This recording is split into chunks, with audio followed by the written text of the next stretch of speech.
Rais Msigwa, mkurugenzi wa idara ya habari maelezo na msemaji mkuu wa serikali, karibu katika banda letu. Sisi ndio tulikuwa wawakilishi wa serikali kwenye maandalizi ya siku hii ya uhuru wa vyombo vya habari. Tunaiwakilisha serikali kwa maana ya kushirikiana na wadau katika sekta, lakini pamoja na hayo, idara hii, Mheshimiwa Rais, ndio idara yako inayofanya kazi ya kutangaza shughuli mbalimbali za serikali, sera na miradi, lakini zaidi kutangaza sura ya serikali na visibility ya serikali. Katika kutekeleza hilo, tunayo machapisho mbalimbali. Hili ni chapisho maarufu la nchi yetu. Tunatengeneza kwa awamu yako Mheshimiwa Rais, tumeshatengeneza machapisho mawili, lakini pia tunashiriki kwenye kampeni mbalimbali za kitaifa.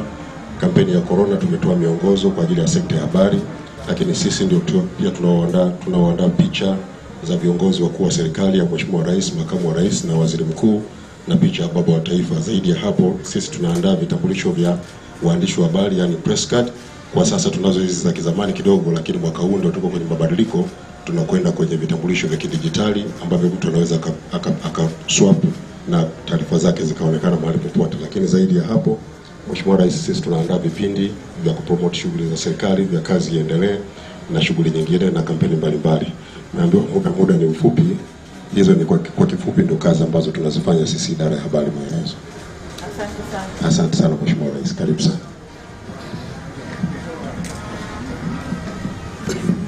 Shikamoo Mheshimiwa Rais. Idi Mbarak. Karibu sana. Hili ni banda la Umoja wa Mataifa ambalo kwenye maadhimisho haya na kwenye masuala ya vyombo vya habari tunaongozwa na shirika mama la UNESCO. Tumekuja hapa kuonyesha machapisho mbalimbali na miradi ambayo UNESCO Tanzania inafanya, lakini pia kwa mwaka huu kuna ripoti maalum. Huu ni muhtasari, ripoti ambayo inahusiana na uhuru wa kujielezea na maendeleo ya vyombo vya habari.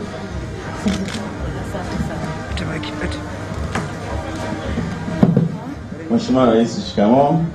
Idi Mbaraka. Karibu sana kwenye banda hili la shirika la maadili la taifa. Tumeendelea kutekeleza majukumu yetu kwa ufanisi sana, lakini mahususi ushiriki wetu kwenye hii forum ya editors ni kuleta hii bidhaa mpya ambayo tumeibuni, ambayo ni mkaa mbadala kwa ajili ya kupikia majumbani, mashuleni na kwenye kambi hata za wakimbizi. Mkaa huu tumeuleta baada ya ubunifu mkubwa ambao tulifanya research ya kutosha kwa kushirikiana na taasisi yetu ya Coste Kitildo, na kuja na hii nishati mbadala ili kuja kuzuia matumizi ya mkaa wa kuni pamoja na ukataji miti, na kuendelea na kampeni ya kuhakikisha kwamba tunapambana na changamoto ya mabadiliko ya tabia nchi.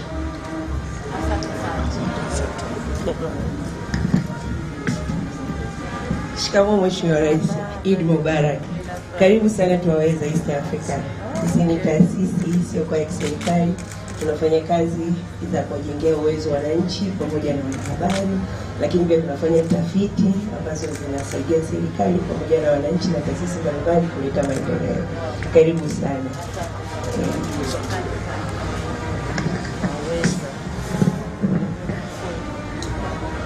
Karibu sana Mheshimiwa Rais. Idi Mbarak. Sisi tunaitwa Jamhuri Forums, ni taasisi sio ya serikali inayojihusisha na masuala ya uchechemuzi katika haki za kidijitali, utawala bora na demokrasia. Shikamoo Mheshimiwa Rais. Idi Mubarak. Naitwa Salome Kitomari, mwenyekiti wa MISA Tanzania. Sisi ni MISA Tanzania ambao tunasimamia uhuru wa kujieleza na upatikanaji wa taarifa. Tuko kwenye nchi za SADC na tunatoa machapisho mbalimbali ikiwemo kufanya analysis ya sheria mbalimbali. Kama hapa tumefanya analysis ya sheria zetu. Hii ni kwa ajili ya wananchi na hii ni taarifa ya hali ya vyombo vya habari barani Afrika, lakini pia tumechapisha taarifa ya kueleza hali ya uhuru wa kujieleza Afrika, na Tanzania tupo katika ukurasa huu tukionyesha namna ambavyo tumepiga hatua na kuwa na mabadiliko katika sekta yetu ya habari. Mheshimiwa Rais, naomba nikukabidhi machapisho yetu.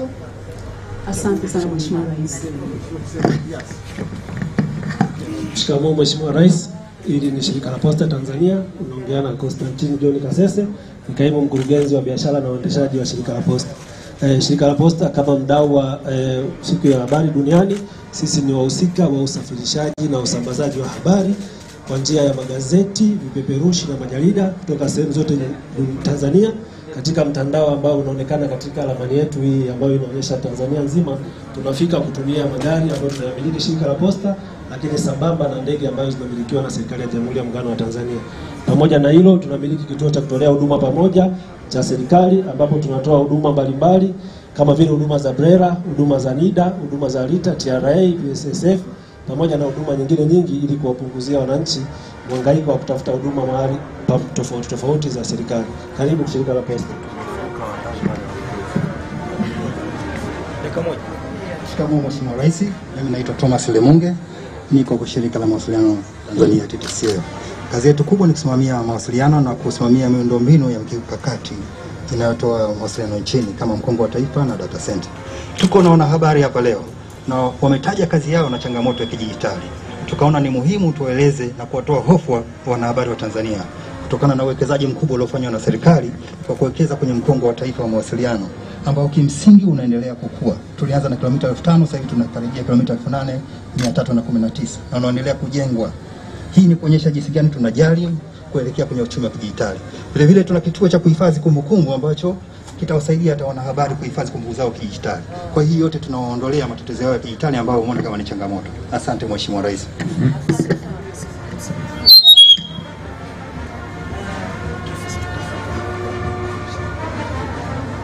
Idi Mubaraka Mheshimiwa Rais, karibu katika Baraza la Ushauri wa Watumiaji wa Huduma za Mawasiliano, ambayo ni chombo kilichoombwa kwa sheria ya mamlaka ya mawasiliano kwa ajili ya kutetea maslahi ya huduma za mawasiliano katika maeneo makubwa matatu: sekta ya utangazaji, tehama pamoja na usafirishaji wa vifurushi na vipeto pamoja na huduma za posta.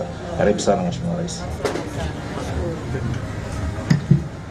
Karibu Mheshimiwa Rais. Shikamoo. Ni banda yetu ndani mwingine, ni banda la Afrika, ni media startup. Inafundisha wanahabari kuhusu matumizi sahihi ya takwimu, na pia kusitisha habari za uongo, fact checking. Vile kuna blog yetu ya habari kama unaona, ni mfano wa jinsi ya kuwasilisha habari kwa kisasa kwa kutumia infographics. Asante sana.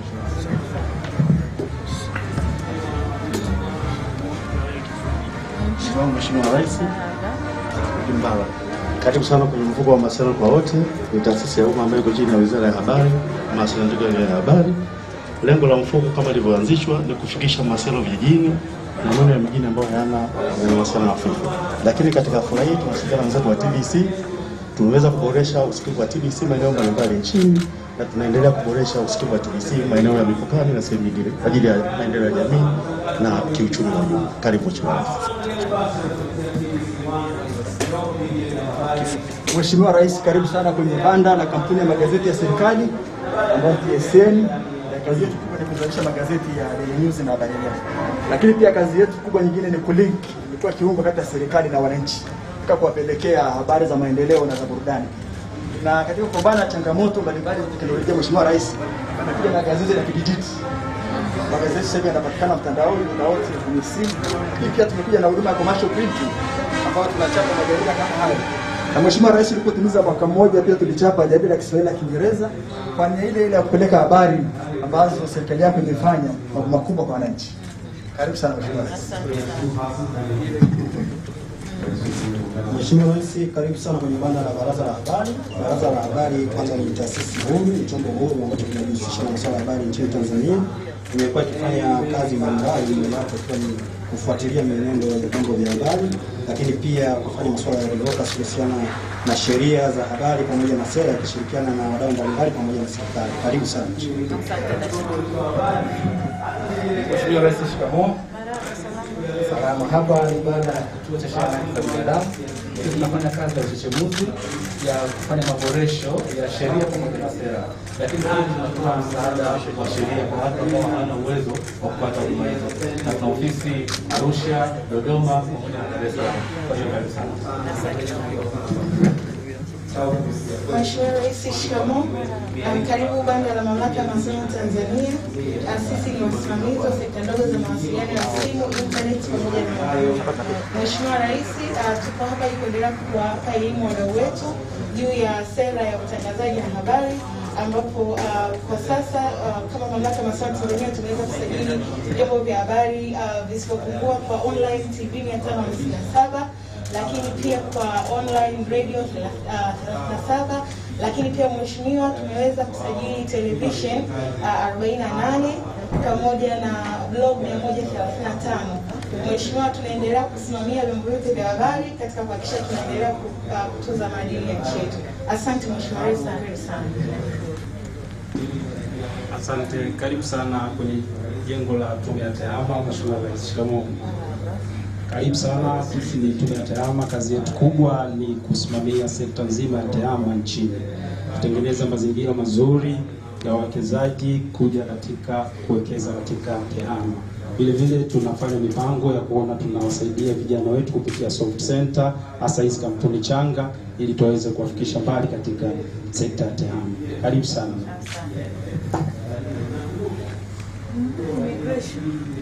Ndio, Mheshimiwa Rais, karibu sana. Hapa ni Uhamiaji Tanzania. Uhamiaji Tanzania tunahusika na utoaji wa huduma tofauti tofauti.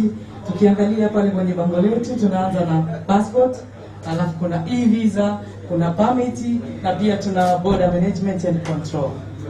Tukishiriki leo katika siku ya uhuru wa vyombo vya habari, sisi kama uhamiaji, wanahabari ni wadau wetu wakubwa sana, kwa sababu tunawezesha utokaji na uingiaji wa nchi kutoka nje ya nchi kiurahisi. Hapa zilipo ni passport mbalimbali ambazo tunazitoa sisi kama uhamiaji. Mheshimiwa Rais, tunakupa pongezi kubwa kwa sababu passport yetu hii imeshinda ubora kama inavyoonyesha hapa kwamba ni best passport in Europe, Middle East and Africa. Kwa hiyo kiongozi, tunakupa pongezi kubwa kwa juhudi zako ulizozifanya, lakini pia tunapoongelea swala la passport yetu inaonyesha historia ya nchi yetu na vile vile inautangaza utalii wetu. Kwa hiyo tunaposema swala la passport ya Tanzania ni swala la kujivunia kwa hali na mali. Passport yetu inaanza pia na Royal Tour. Asante sana kiongozi. Nashukuru. Shikamoo Mheshimiwa Rais, hapa ni Vodacom. Katika siku hii ya kuadhimisha uhuru wa vyombo vya habari, nasi tuko hapa kwa ajili ya kutoa huduma mbalimbali, vikiwemo vifaa mbalimbali vya smartphone ambavyo vinamwezesha mwananchi kuweza kupata habari mbalimbali kupitia katika simu yake ya mkononi, tukifahamu kabisa kwamba dunia sasa hivi ipo kiganjani. Lakini pia tunatoa huduma ya laini mpya, yani mteja mpya ambaye amepata kitambulisho cha NIDA. Lakini pia tunabadilisha wateja kwenda katika huduma ya 4G kutoka katika mtandao wa nyuma wa 3G na wa 2G. Lakini pia tuko na huduma mbalimbali kama za sauti pasi za kuweza mteja kujiweza kujihudumia mwenyewe katika simu yake ya mkononi. Asante. Asante sana.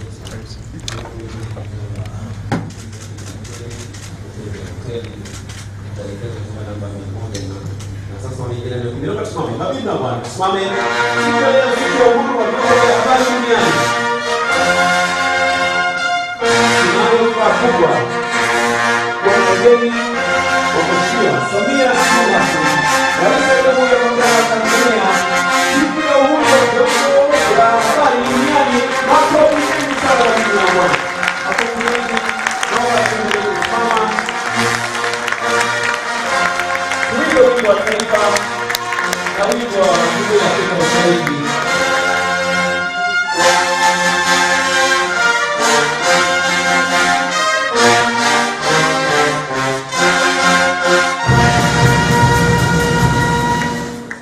Wimbo wa taifa.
wimbo wa Jumuiya ya Afrika Mashariki.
Makofi mengi sana.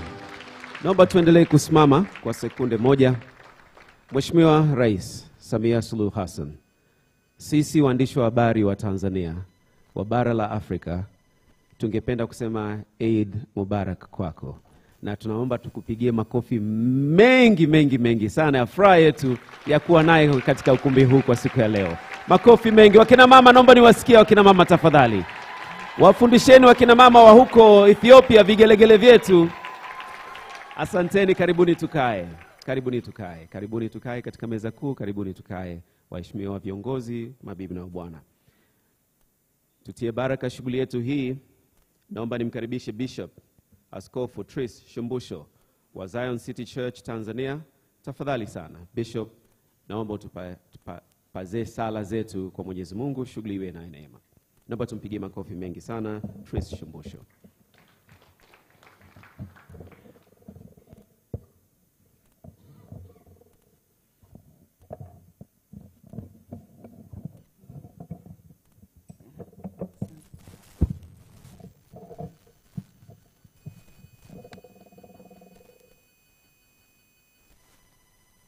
Mtakatifu, takatifu, takatifu, Mungu wa mbingu na nchi, uliyekaa mahali pa juu paliotukuka.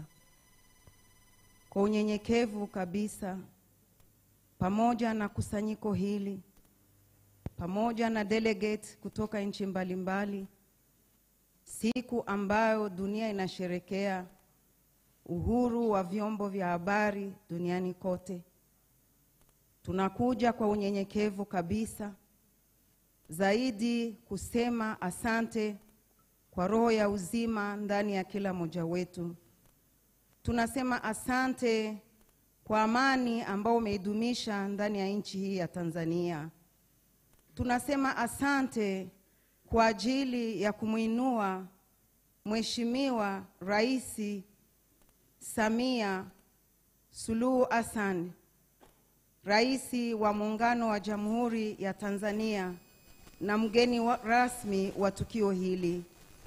Baba, tunasema asante kwa kumuinua kwa diketi na majira kama haya katika nchi hii Bwana.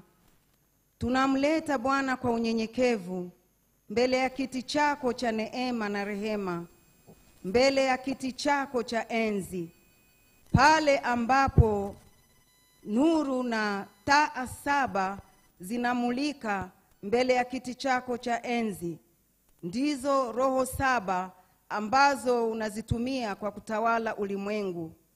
Uimarishe maisha yake, uimarishe kazi zake, uimarishe uongozi wake pamoja na viongozi wote katika muda huu ambao umemweka, kwa zile roho 7 ambazo zinatawala: roho ya hekima, roho ya ufahamu, roho ya maarifa, roho ya nguvu zako, roho ya ushauri, roho ya kumcha Bwana. Zile roho zote 7 zimfunike na utukufu wako uonekane katika utendaji wake Bwana. Tunasema asante kwa kuwa umesema sisi ni chumvi na nuru ya ulimwengu, na umesema tuwe na chumvi ndani yetu. Basi tunaomba Mungu, chumvi yako iwe ndani yake, iwe ndani yake mpaka ageuke kuwa chumvi, kwa maneno na kazi anazozifanya ziwe ladha katika wanaomsikia, ziwe ladha nzuri katika anaowaongoza, ziwe ladha nzuri katika nchi ya Tanzania, iwe ladha nzuri katika ulimwengu wote unaomsikiliza. Tunasema asante kwa kazi ambayo umeanza kuifanya ndani ya maisha yake na uongozi wake. Tunakuomba uzidi kuimarisha hiyo kwa utukufu wa jina lako, katika jina la Bwana wetu Yesu Kristo. Wote tuseme amen. Tumsifu Yesu Kristo. Bwana Yesu asifiwe. Kipekee leo kwa upendo mkubwa kwa ndugu zetu Waislamu, assalamu alaikum. Ni furaha yangu kubwa sana kumkaribisha hapa mbele yetu kwa dua. Tafadhali Shehe mkuu wa mkoa Arusha, karibu sana kaka yetu uweze kutuombea dua, shughuli hii iwe njema, maazimio yetu. Karibu sana Shehe Shaban Juma Abdalla.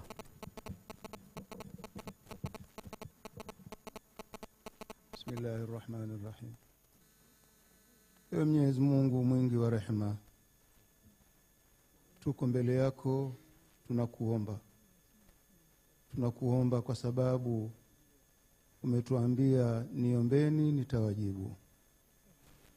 Na sisi leo tunakuomba tujibu. Katika tukio kubwa kama hili zuri kwa ajili ya ustawi wa nchi yetu, umemuongoza rais wetu. Naendelea kukuomba umuweke kwenye jicho lako ambalo halilali, yeye pamoja na viongozi wake wote. Uwape nguvu na kabuli, waweze kusikika katika nchi yetu. Watuongoze kwenye kila lile ambalo lina maslahi yetu sisi. Ewe Mungu, wewe ndiye uliye na nguvu za kumuwafikisha mtu na kuweza kufanya kheri. Muwafikishe rais wetu, yeye na viongozi wake. Wape nguvu, walinde, uilinde na nchi yetu. Uilinde, iondolee maadui walioko ndani na nchi ya nje. Ewe Mungu, kwa haya tuliokuomba machache, wewe unajua dhamira zetu, zitengeneze ili tuweze kuendeleza nchi yetu. Ewe Mungu tukubalie. Amen. Amen. Naomba nimkaribishe sasa mshereheshaji mwenzangu Ana Mwasioke. Karibu. Asante sana Taji Leundi. Mheshimiwa Rais wa Jamhuri ya Muungano wa Tanzania, baada ya kusikia sala na dua kutoka kwa viongozi wetu wa dini, ratiba inayofuata sasa nitumie nafasi hii kumkaribisha Katibu Mkuu wa Wizara ya Habari, Mawasiliano na Teknolojia ya Habari kwa ajili ya kufanya utambulisho wa watu wote muhimu ambao wako ndani ya ukumbi huu kwa ajili ya siku hii muhimu, siku ya uhuru wa vyombo vya habari, siku ambayo mara hii imekutanisha pamoja waandishi wa habari kutoka Tanzania na nje ya Tanzania. Karibu.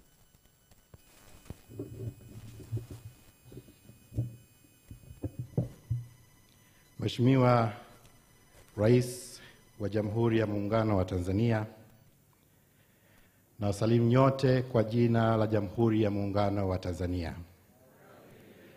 Aidha, Mheshimiwa Rais, kwa heshima kabisa nikutakie wewe Eid Mubaraka pamoja na Watanzania wote na washiriki wote walio katika mkutano huu.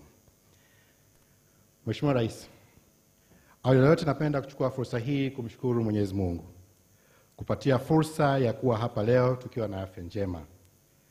Aidha, kipekee kabisa nikushukuru wewe Mheshimiwa Rais kwa kupa heshima kubwa ya kuwa nasi katika siku hii. Mheshimiwa Rais, umetuheshimisha sana kwa kupa kipaumbele hasa kwa kukuja kuzungumza nasi na kujumuika nasi katika siku hii ya mapumziko ya sikukuu ya Eid.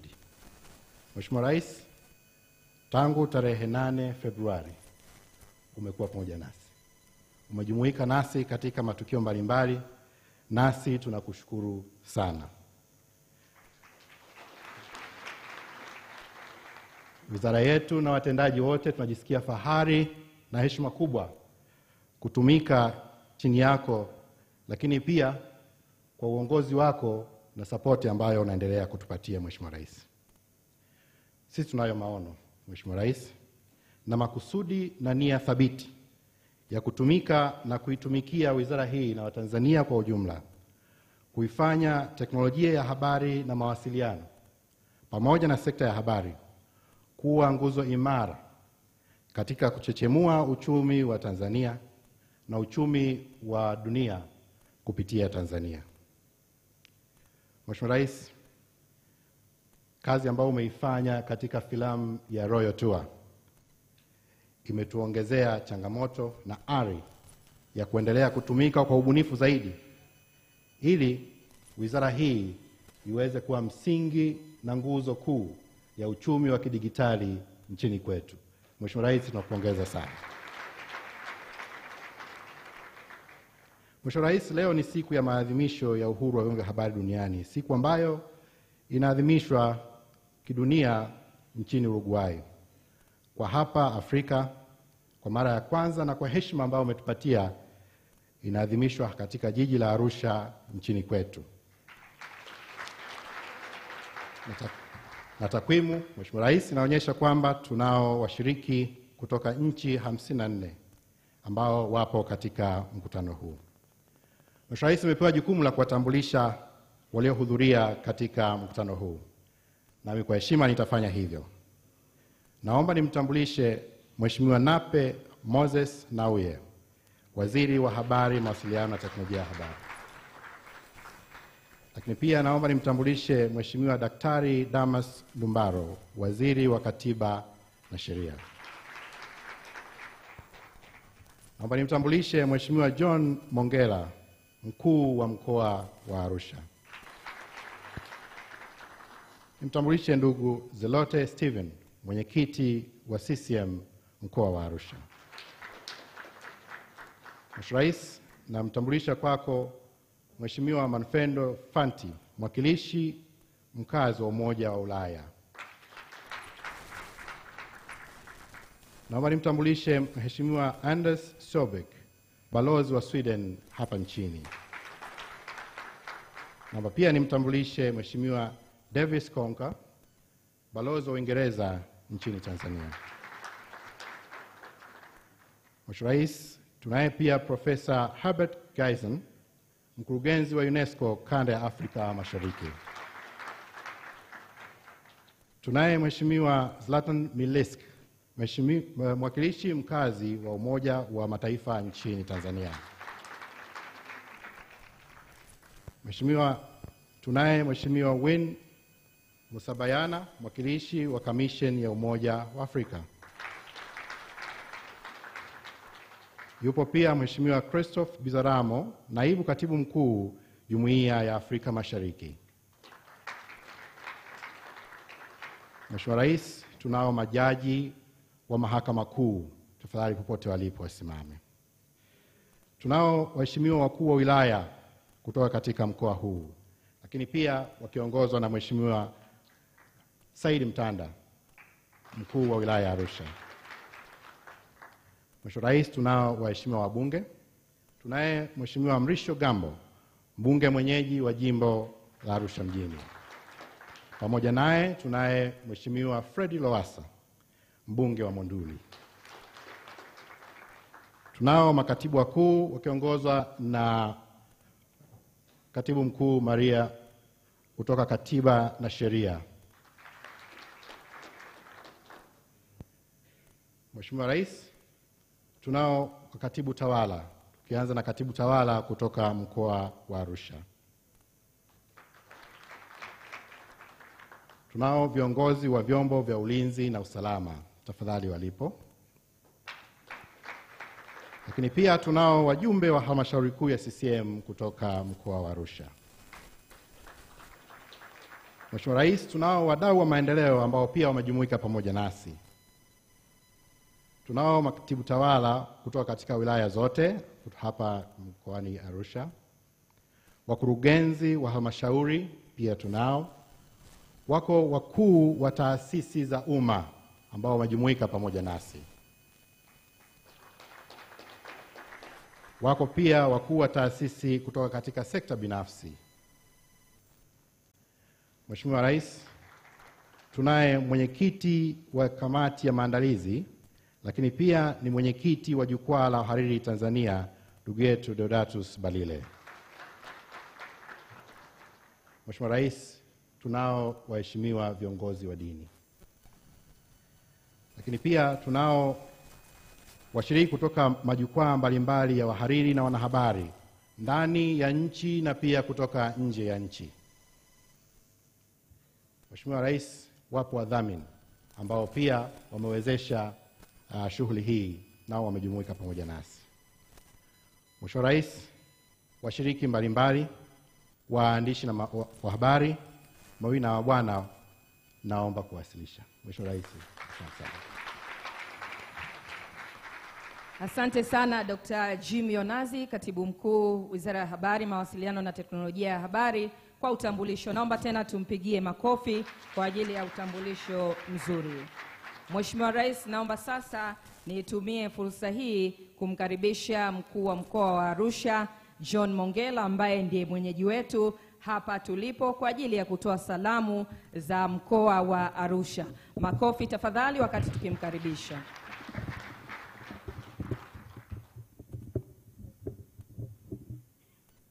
Mheshimiwa Samia Suluhu Hassan,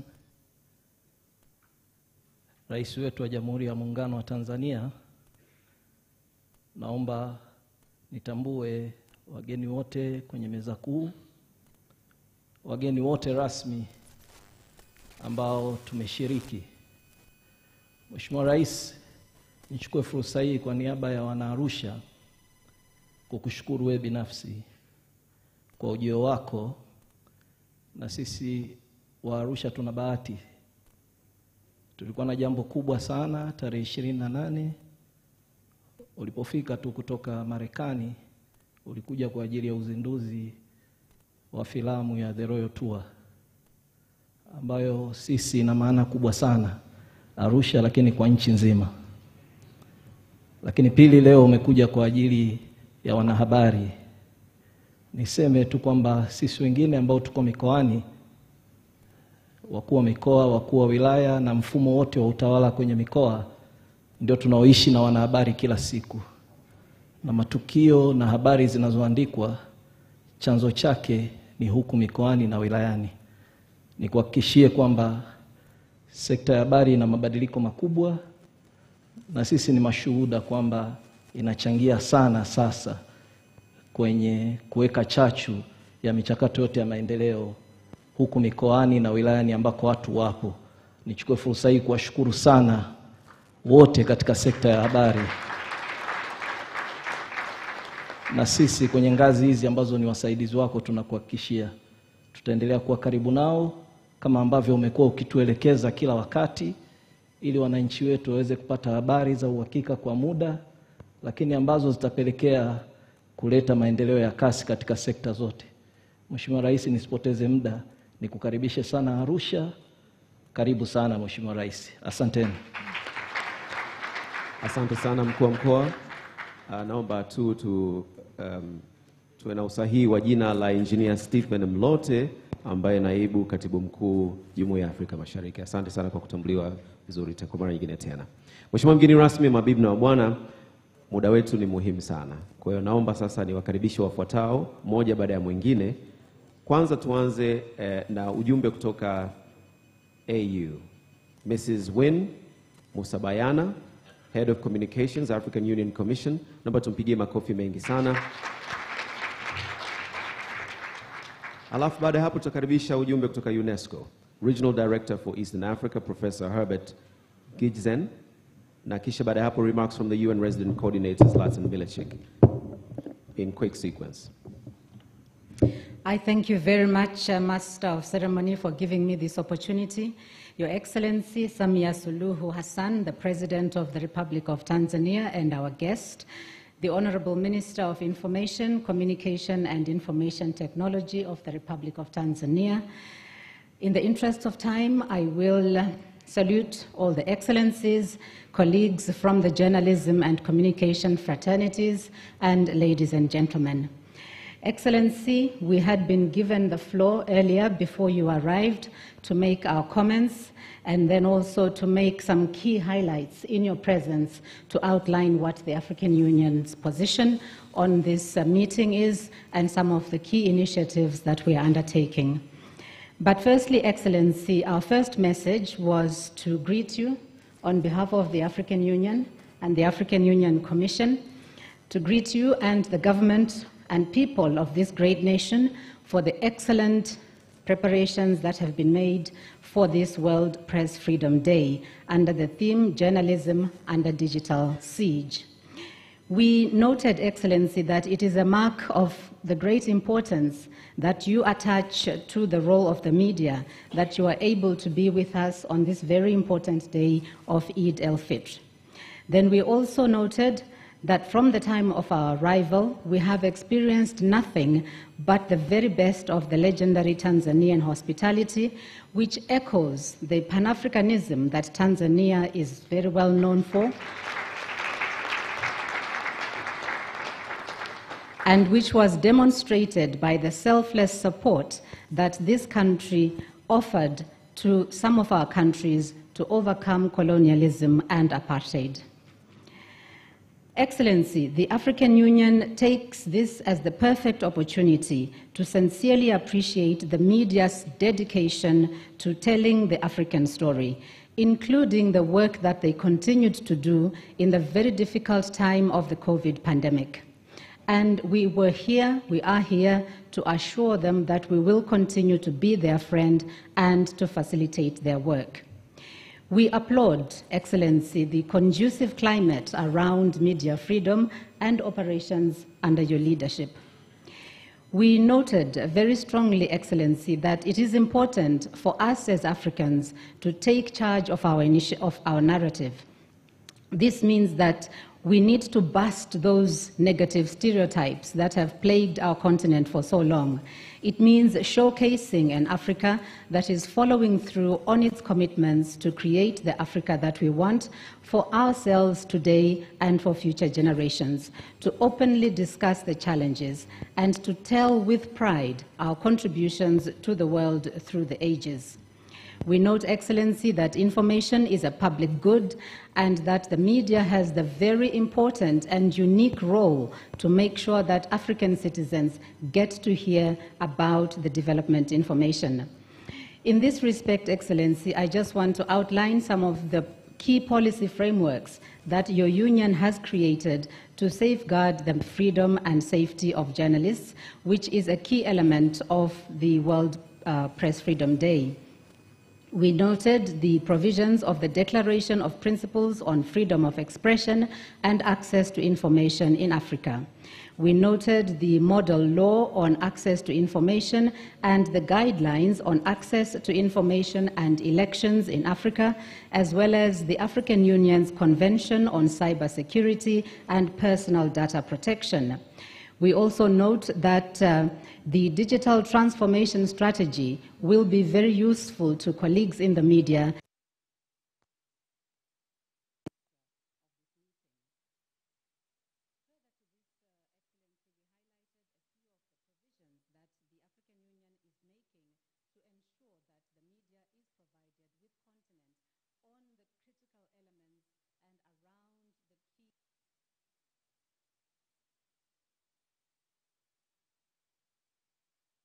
Creating space for African content creators, improving our database so that we are able to target specific journalists with the specific information that they need. We also spoke about building the capacity of media through various training programs, and it is important to highlight here, Excellency, that we have a now continent-wide program to capacitate female journalists. And this came after the realization that there are very many barriers to their progress within the newsrooms. We also felt it is important to highlight that the African Union is the custodian of historical documents from the formation of the Organization of African Unity in 1963. And in this instance, we have the documents, images, audio, and video materials. And we are making these available to users, including the media. And our desire that we have made to the media is to call upon them to make use of these resources in order to create content. Finally, Excellency, we concluded with a quote by Charles Lint, who said, "Don't forget that no one else sees the world the way you do, so no one can tell the stories that you have to tell." That applies to us as African communicators. I thank you very much, Excellency. We will not forget. Mrs. Win Musabayana anayeshuka hivi sasa, mabibi na bwana, namkaribisha kutoka UNESCO. Kwa makofi mengi sana washirika wetu wakuu katika maandalizi ya shughuli hii. Karibu sana Professor Herbert Gizen.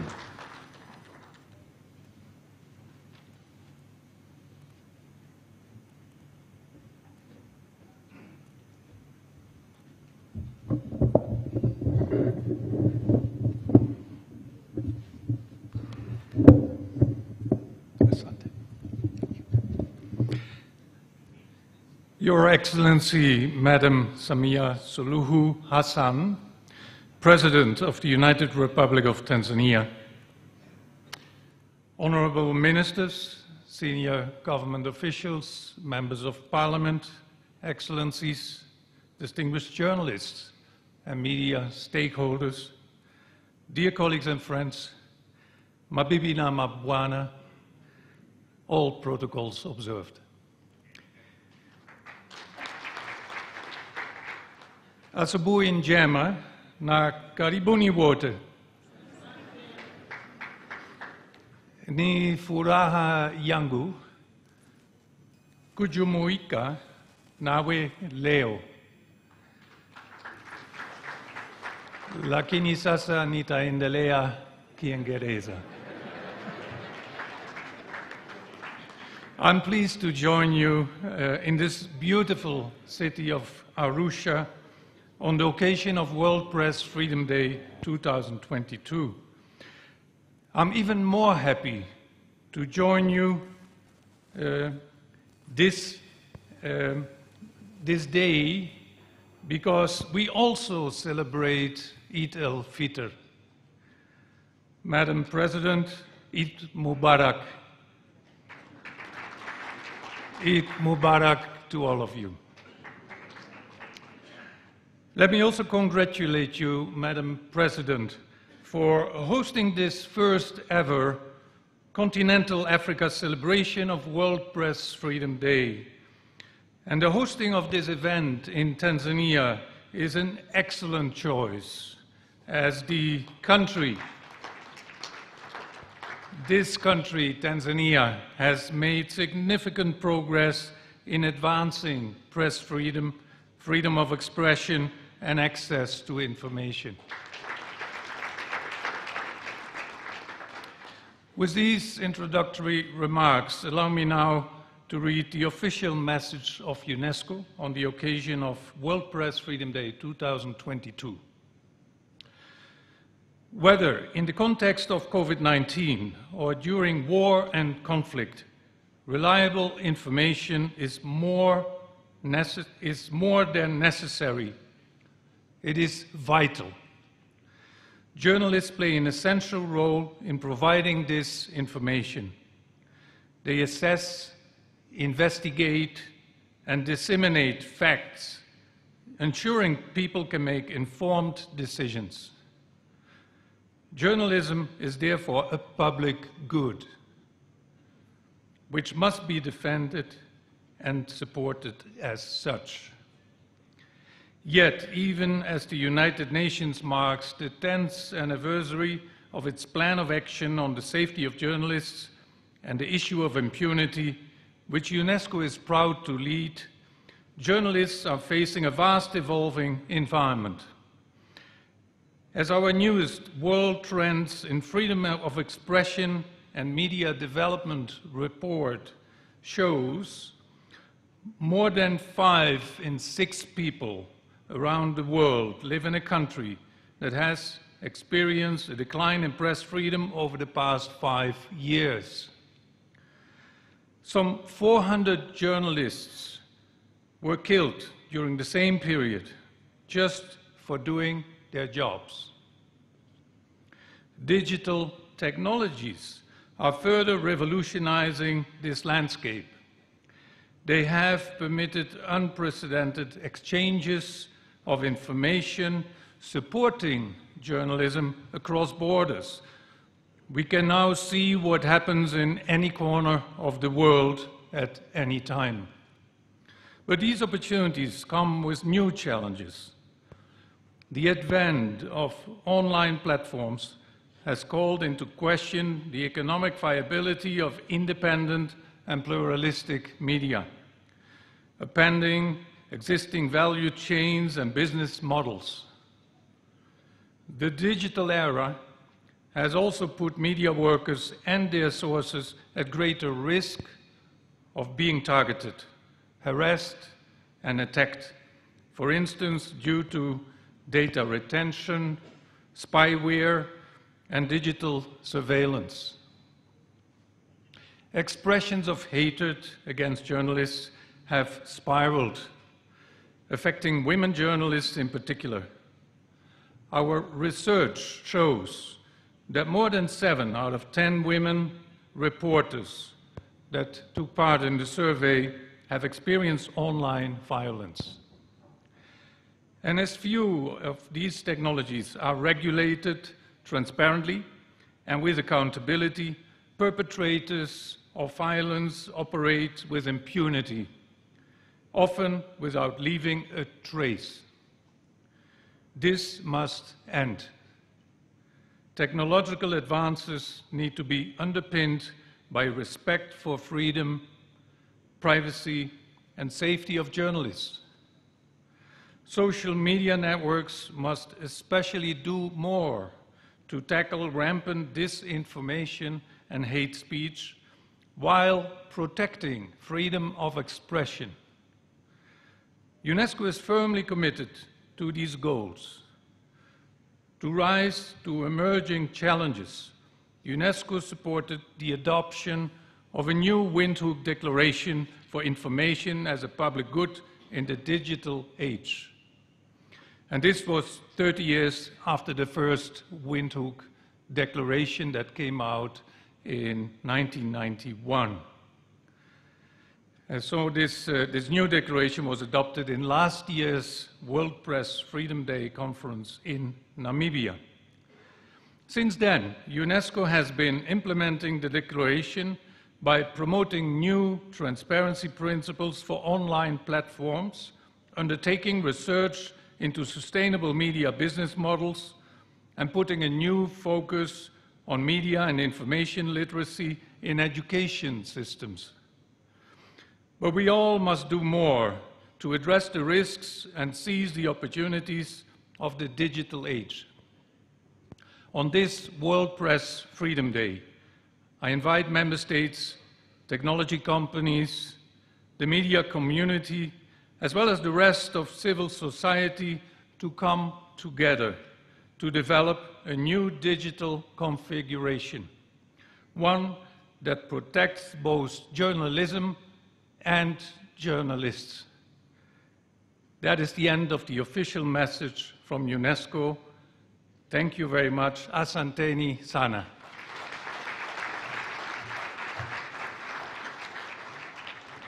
Nasi tunakushukuru sana sana sana Professor Herbert. Mheshimiwa Rais, ni furaha yangu sasa kumkaribisha mwakilishi mkazi wa familia ya Umoja wa Mataifa nchini Tanzania, ndugu Balozi Zlatan Milicic. Naomba tumpigie makofi mengi sana. Welcome the UN Resident Coordinator for your remarks.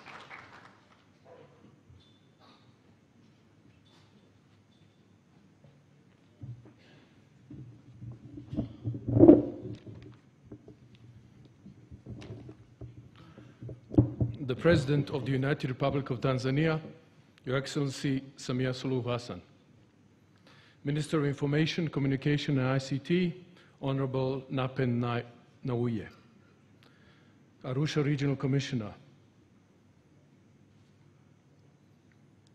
Excellencies, Ambassadors, High Commissioners, Heads of Diplomatic Missions, officials of the African Union and East African Community, UNESCO Regional Director, government officials, MPs, permanent secretaries, civil society organizations, religious leaders, representatives of the media and media associations, chair of the organizers at this forum, invited guests, Mabibi na Mbwana, Habari za Mchana, and Eid Mubarak.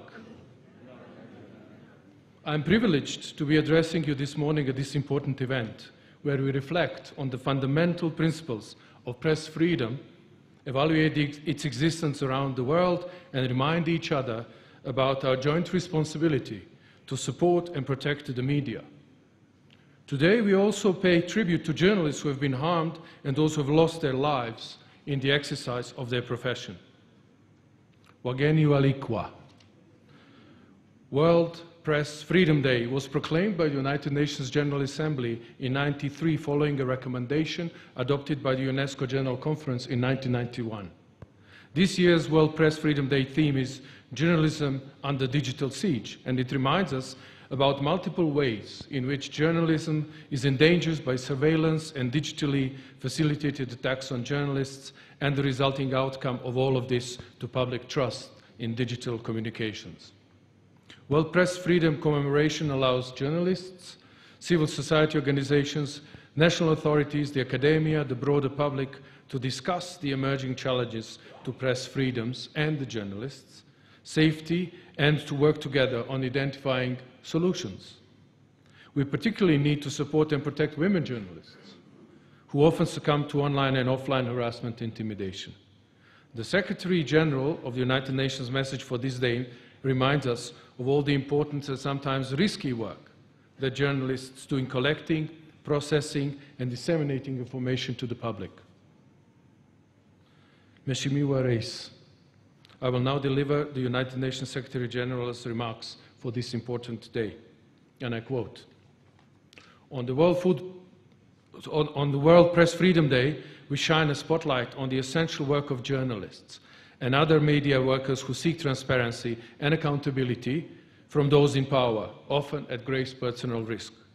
Throughout the COVID-19 pandemic, many media workers have been on the front lines, providing accurate, science-based reporting to inform decision makers and save lives.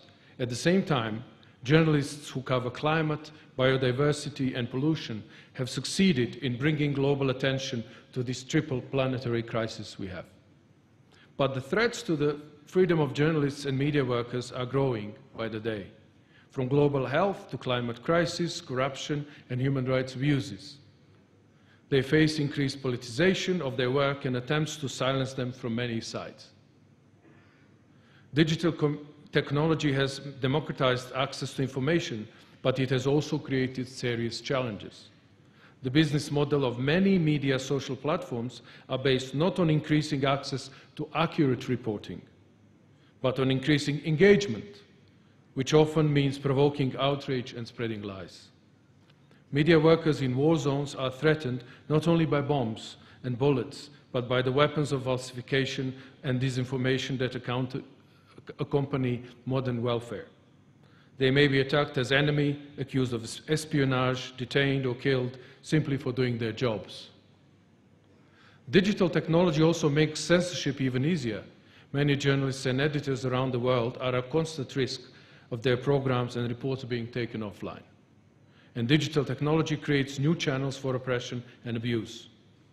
Women journalists are particularly at risk of online harassment and violence. UNESCO found that nearly 3 in 4 women responders have experienced online violence. Hacking and illegal surveillance also prevents journalists from doing their jobs. The methods and tools change, but the goal of discrediting the media and covering up the truth remains the same as ever. The results are also the same: people and societies that are unable to distinguish fact from fiction and can be manipulated in horrifying ways. Without freedom of the press, there are no real democratic societies. Without freedom of the press, there is no freedom. The United Nations is working to support journalists and media workers everywhere. 10 years ago, we established a plan of action on the safety of journalists to protect media workers and the impunity for crimes committed against them. On World Press Freedom Day, we honor the essential work of the media in speaking truth to power, exposing lies, and building strong, resilient institutions and societies. We call on governments, media organizations, and technology companies everywhere to support these crucial efforts." End of quote. With these few remarks, I would like to end by thanking the government of the United Republic of Tanzania, UNESCO, and the partners for commemorating this important day. Thank you for listening. Asanteni sana. Asante nawe pia ndugu Melechek. Na sasa, mabibi na bwana, Mheshimiwa Rais, ningependa tu kufahamisha kwamba ndani ya ukumbi huu tumekuwa tunatumia lugha 3: Swahili, Kiingereza na Kifaransa. Hakuna shaka wote wana vifaa vya kuweza kusikilizana na watafsiri wapo. Kwa hiyo kwa lugha yote ambayo itatumika, hatuna shaka humu ndani, na pia kwa Watanzania na Afrika na dunia inayotuangalia, bila shaka watakuwa na shaka yoyote. Sasa basi, naomba nikaribishe waheshimiwa wawili, mabalozi wawili. Mmoja ni balozi wa Sweden, Anders Schober. Pili nitamkaribisha British High Commissioner David Konkar. Kwa hiyo tuanze kwanza na Sweden. Tafadhali.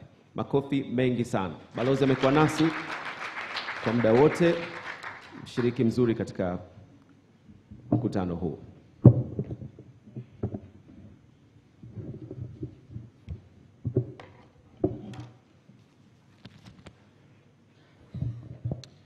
Mheshimiwa Rais, Your Excellency Samia Suluhu Hassan, President of the United Republic of Tanzania, Your Excellency Nape Nnauye, Minister for Information, Communication and IT, government officials, government leaders, Regional Commissioner John Mongella, UNESCO Regional Director Professor Huizen, Excellencies, distinguished guests, ladies and gentlemen, habari za mchana.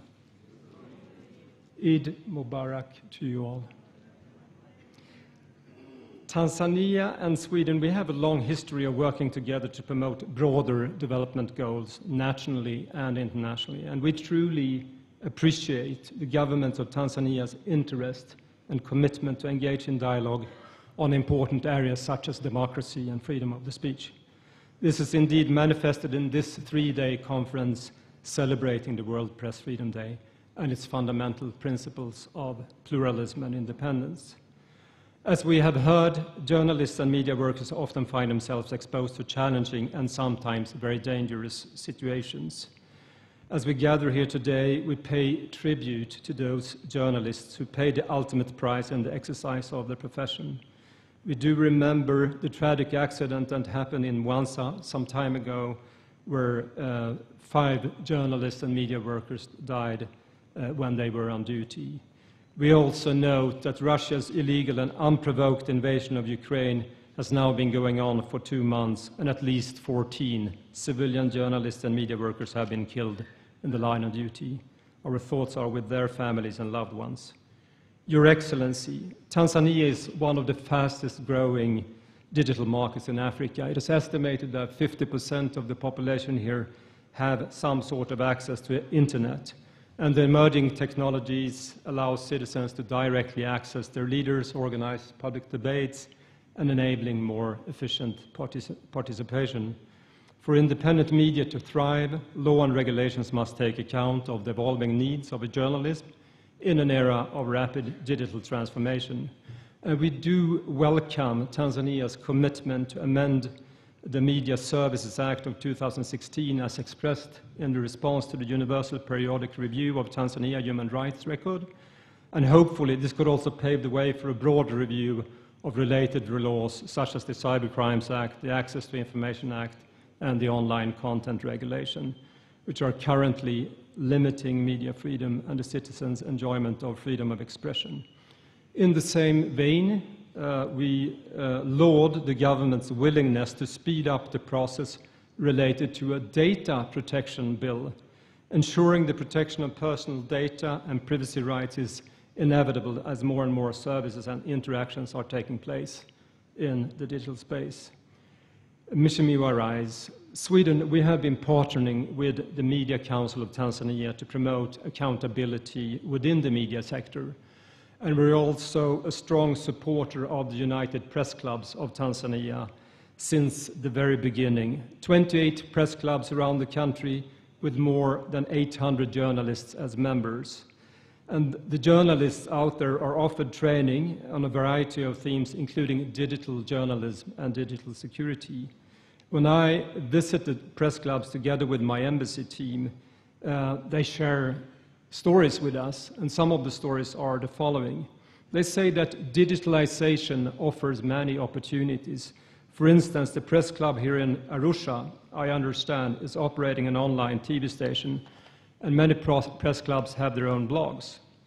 Members also appreciate that there is less self-censorship than before, and that journalists can report more freely. But one of the biggest challenges that they are facing seems to be the lack of resources, and journalists have difficulties remaining competitive and adapt to the digital transformation. Most media workers and journalists we meet are freelancers, and they say that their integrity is often compromised as paid-for reporting has become the main source of income. Journalists are keen on doing more investigative journalism and impact journalism on social issues in the communities, but there is no viable business model or support structure. And journalists are also concerned about requirements of academic qualifications. Your Honor, let me come to an end and let me underscore that democracy and its principles, including respect to the rights to freedom of expression, assembly, and association, must be continuously nurtured and safeguarded. Media, often referred to as the fourth estate, is an absolutely crucial part of this equation, not only to report on current affairs, but to act as a watchdog pursuing accountability and transparency. Let me end my remarks by congratulating all journalists here today and media workers on the World Press Freedom Day. Hongera sana, keep up the good work and stay safe. Asante sana kwa kunisikiliza. Asante sana, Ambassador Anders. Karibu sana, Balozi wa UK, the British Ambassador, High Commissioner. It's your turn now. Your Excellency Konkar. Makofi kwake tafadhali.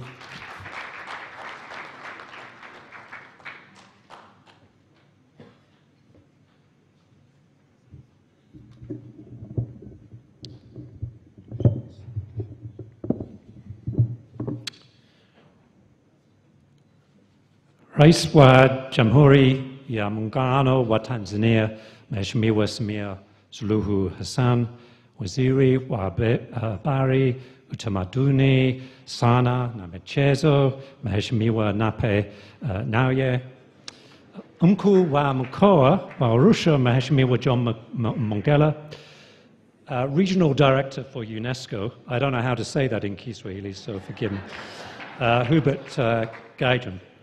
Officials from the Government of Tanzania, locally and centrally, members of the diplomatic corps joining us today, representatives of civil society organizations, religious leaders, and most importantly of all, journalists, editors, media professionals from all over Africa. Thank you for this opportunity to speak to you this morning. And I say that from my heart because I stand before you today as a diplomat, but I was once a journalist. I once did your work. And it is therefore a special honor to be with you today to mark this World Press Freedom Day. And incredibly that this is the inaugural meeting, Africa-wide meeting to mark that day.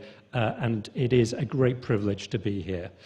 And may I start by saying just how uplifting it is, Your Excellency, Madam President, to see you here celebrating this event, giving your support, personal support, to the global cause of promoting press freedom.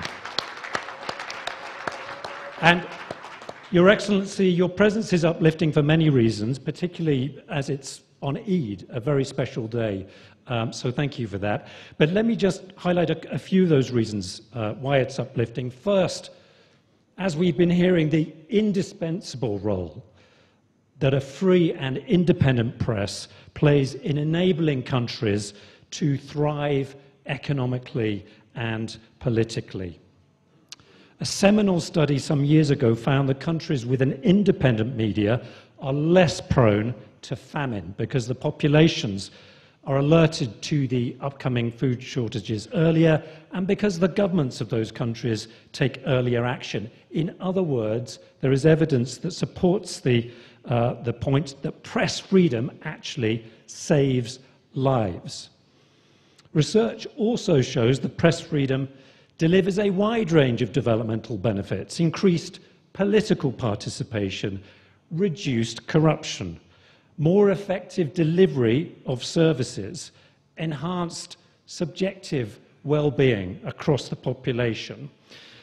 Indeed, it's widely accepted, and I don't think anyone in this room would disagree with this, that an independent media, a population that is informed by a free and independent media is a population that is empowered to make use of new ideas, create opportunities, and importantly, protect itself from disinformation and extremist perspectives. So let me pay tribute now to the work of the journalists, editors, and all those within media organizations in this room today and all around the world. The work you do is not only essential to a functioning democracy, it's a foundation for prosperity and social well-being. And yet, as we've already heard, despite the many self-evident benefits that a free and independent press brings to countries, media freedom globally is deteriorating. Censorship, harassment, attacks on journalists, they're all increasing. A growing number of governments are using restrictive laws to stifle expression, curtail media independence. And women journalists, as we've heard, are being disproportionately targeted by harassment and sexist hate speech, much of it online. And the symptoms of this global malaise are all too common. Media houses pressured into running only government-approved stories, independent news outlets being shut down, journalists having to self-censor, and in the worst cases, media professionals paying for their commitment with their liberty or their lives. 55 journalists and media workers were killed last year, and the number of journalists, this is shocking, the number of journalists jailed for their work is at a global high today. So what can we do about these deeply concerning trends? Well, we can take a stand together. We can redouble our efforts to protect media freedom, both in our own countries and internationally. And we've heard from the African Union, here in Africa, the African Commission on Human Rights has established very clear, very solid standards through its declaration of principles on freedom of expression and access to information. And there are many instruments here in Africa, agreed across Africa, that support press freedom. And what we need to see is more governments using these as their guiding lights in terms of regulation and the way they handle the media. At a global level, for the past 2 years, the UK has, along with Canada, co-chaired a new initiative designed to protect media freedom. It's called the Media Freedom Coalition, and it's grown quickly. It's grown to have a membership of more than 50 countries. all working together through this initiative to advocate for media freedom, protect journalists, and to hold to account those who harm journalists for doing their job. And as part of that initiative, the UK has worked very closely, I'm pleased to say, with UNESCO and Canada to establish the Global Media Defence Fund.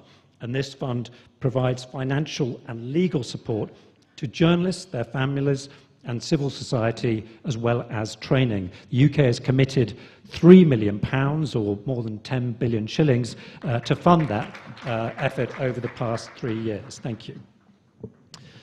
Another way we can work together to reverse the negative trends is to endorse, recognise, and encourage other countries to emulate those countries that are bucking that global trend and moving in a positive direction on media freedom.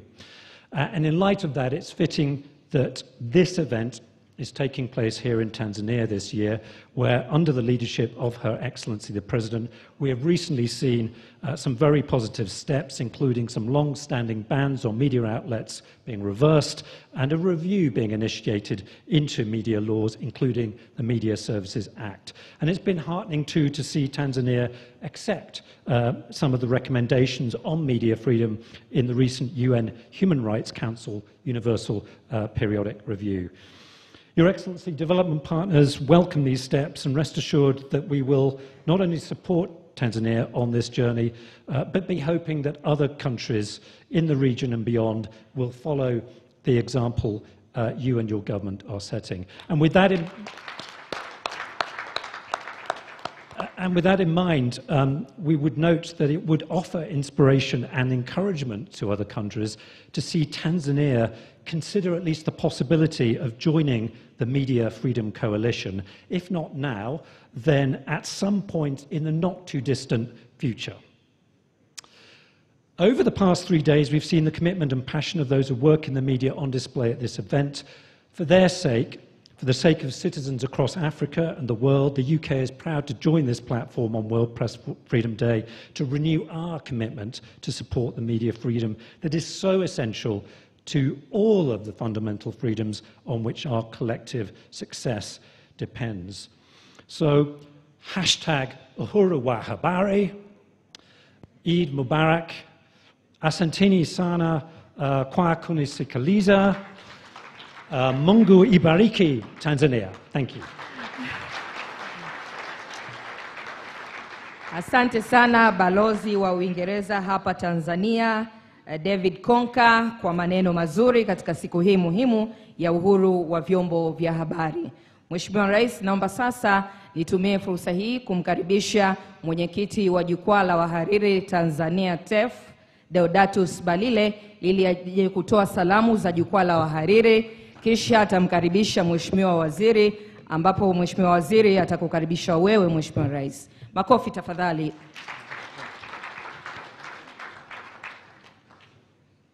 Mheshimiwa Rais na mgeni rasmi, mama yetu Samia Suluhu Hassan wa Jamhuri ya Muungano wa Tanzania, Mheshimiwa Nape Nnauye, Waziri wa Habari, Mawasiliano na Teknolojia ya Habari, Mkuu wa Mkoa wa Arusha, ndugu yetu Mongera, ambaye kwa kweli Mheshimiwa Rais huyu tumefanya kazi wote chumba cha habari pale Mwananchi.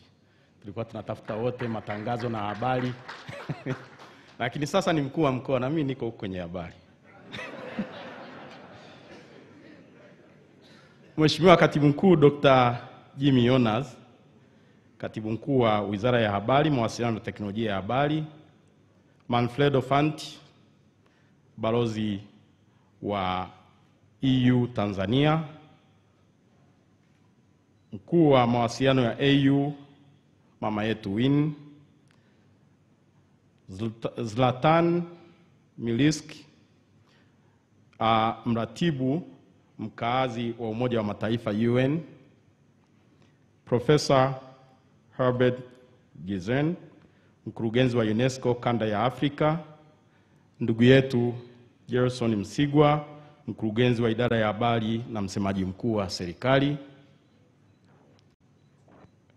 Churchill Otieno, mwenyekiti wa Jumuiya ya Waandishi wa Habari Afrika Mashariki, Wile Mponda, mwenyekiti wa wahariri kwenye kanda ya SADC, mtendaji mkuu wa chama cha wamiliki wa vyombo vya habari Tanzania Mhe,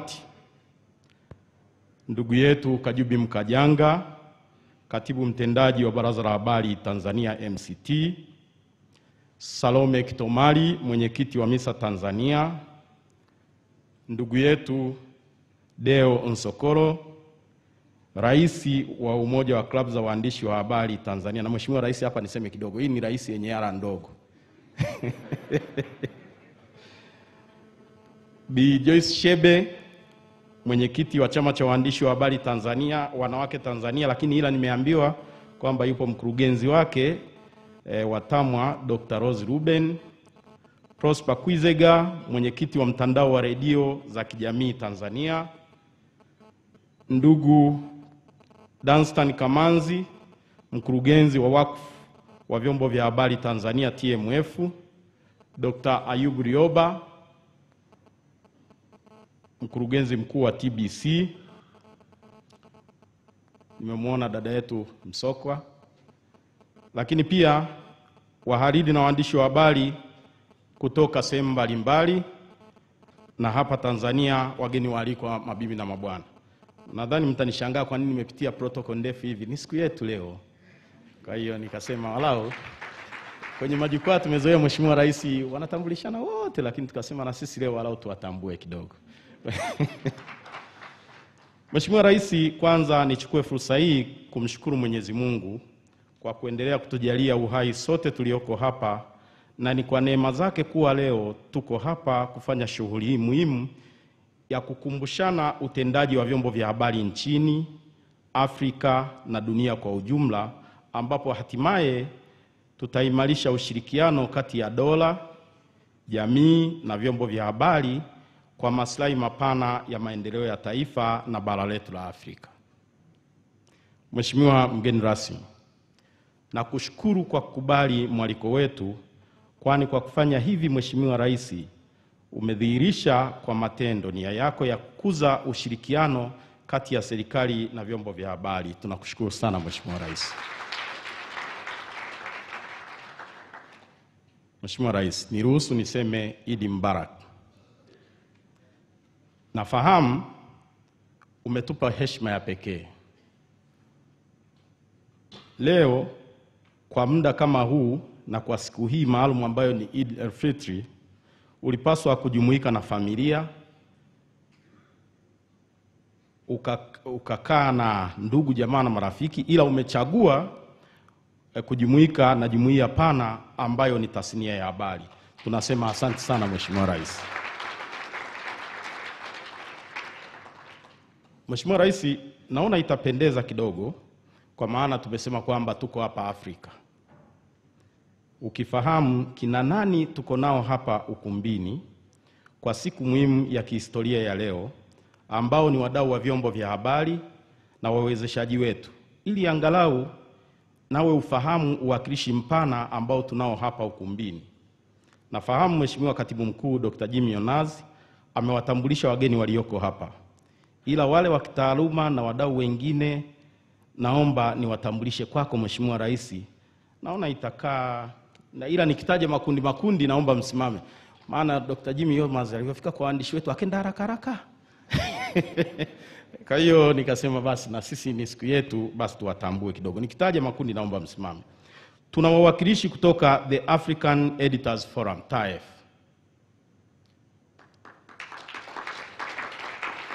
Tuna wawakilishi kutoka Eastern Africa Editors Society. Tuna wajumbe wa UNESCO. Tuna Ed Office High Commission Human Rights Africa level. Tuna Tanzania Editors Forum. Naomba msimame wahariri mlipo. Mheshimiwa, hawa ni wahariri wako, na leo ni kwa mara ya kwanza wanahudhuria kwa namba hii. Kwa kawaida huwa wanahudhuria 5, 4. Ila leo pia ni mara ya kwanza hii shughuli kufanyika Afrika. Tunaomba mkae. Lakini Mheshimiwa Rais, samani, tunao Ethiopia Editors Guild, tunao Ethiopia Broadcasting Corporation, tunao Article 19, Uganda Editors Guild, Kenya Editors Guild, Google. Wakenya simameni kidogo, maana mmesimama haraka haraka. Wamekuja wengi na Mheshimiwa Rais kwa mara walioyaona Arusha, Mheshimiwa Rais wakanambia wanaomba waongeze visa wakaekae kidogo. Lakini pia tunao wawakilishi kutoka Google, tuna Africa Commission, tuna CDC Africa, tuna Tanzania Telecommunications Corporation TTCL, wadau wetu hawa, tuna Foundation Hirondele, tuna Internews, tuna Vodacom Tanzania, tunao NMB, tunao Legal and Human Rights Center, tunao NHIF, tunaye mkurugenzi mkuu wa PSSSF Hosea Kashimba, tunao WCF mkurugenzi wake John Mduma. Naona wamekuja wawakilishi. Tunaye mkurugenzi mkuu wa Stamiko Dr. Masawe, na Stamiko wametuonesha mkaa ili tuachane na kupikia ule mkaa wa mawe, tusiharibu sana misitu. Sasa sisi walau tuanze kuwa wateja wa mkaa wa mawe ili walau siku moja na Tanzania tu export kama product. Lakini tunaye mkurugenzi mkuu wa bandari Tanzania, ndugu yetu Eli Kiamisi. Usimame kidogo. Ilikuwa amechelewa kidogo, lakini ameanza safari saa 4 usiku. Akasema anakuwepo hapa kushirikiana na vyombo vya habari, kwa maana bandari ni lango la uchumi wa Tanzania, lakini anaamini kwamba kwa kuwa na vyombo vya habari karibu, basi na kwa kweli ametuwezesha kidogo. Mheshimiwa Rais, tunamshukuru. Tunaye mkurugenzi wa TCRA Dr. Jabil, tunaye mkurugenzi wa TANAPA, kamishna mkuu wa TANAPA au mwakilishi wake Mwakilema, tunaye mkurugenzi mkuu, kamishna mkuu wa TAWA Mabura, tunaye mkurugenzi mkuu wa Blera Godfrey Nyaisa, tunaye mkurugenzi mkuu wa EURA Engineer Chiburunje, tunaye Asas Group of Companies. Wakati tunaingia hapa ukumbini akasema alitamani sana kuwepo, angependa kuwa na wanahabari, lakini amepata dharura kidogo. Na leo ni Idi, lakini tulishaiandika hiyo hotuba. Tunamshukuru, ametusupport. Tunao wadau muhimu sana, na leo jioni Mheshimiwa Rais ukipata muda uungane na sisi. Ngoja Mheshimiwa Mnapa amalize. Tunao wadau muhimu Mheshimiwa Rais, jioni ukipata muda uungane na sisi, maana najua mmefungua leo, tunakupongeza. Hawa si wengine, ni Tanzania Breweries.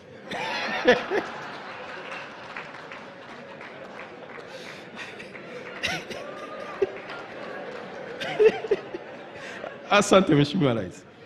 Lakini tunaye kaimu postmaster mkuu ndugu yetu Mbando, tunao FES, tunao MCT, Twaweza. Ndugu Kajubi Mkajanga, simama kidogo Mheshimiwa Rais akuone. Napunga mkono wala utoa maski. Asante sana. Huyu kwa kweli amekuwa gwiji katika tasnia yetu ya habari. Kama tunahesabu watu ambao wametufikisha hapa, tutakuwa hatuna nidhamu tusipomtambua. Tunakushukuru sana. Tunao LSF, tunao TMF, tunao Tanzania Development Information Organization, tunao TAMWA,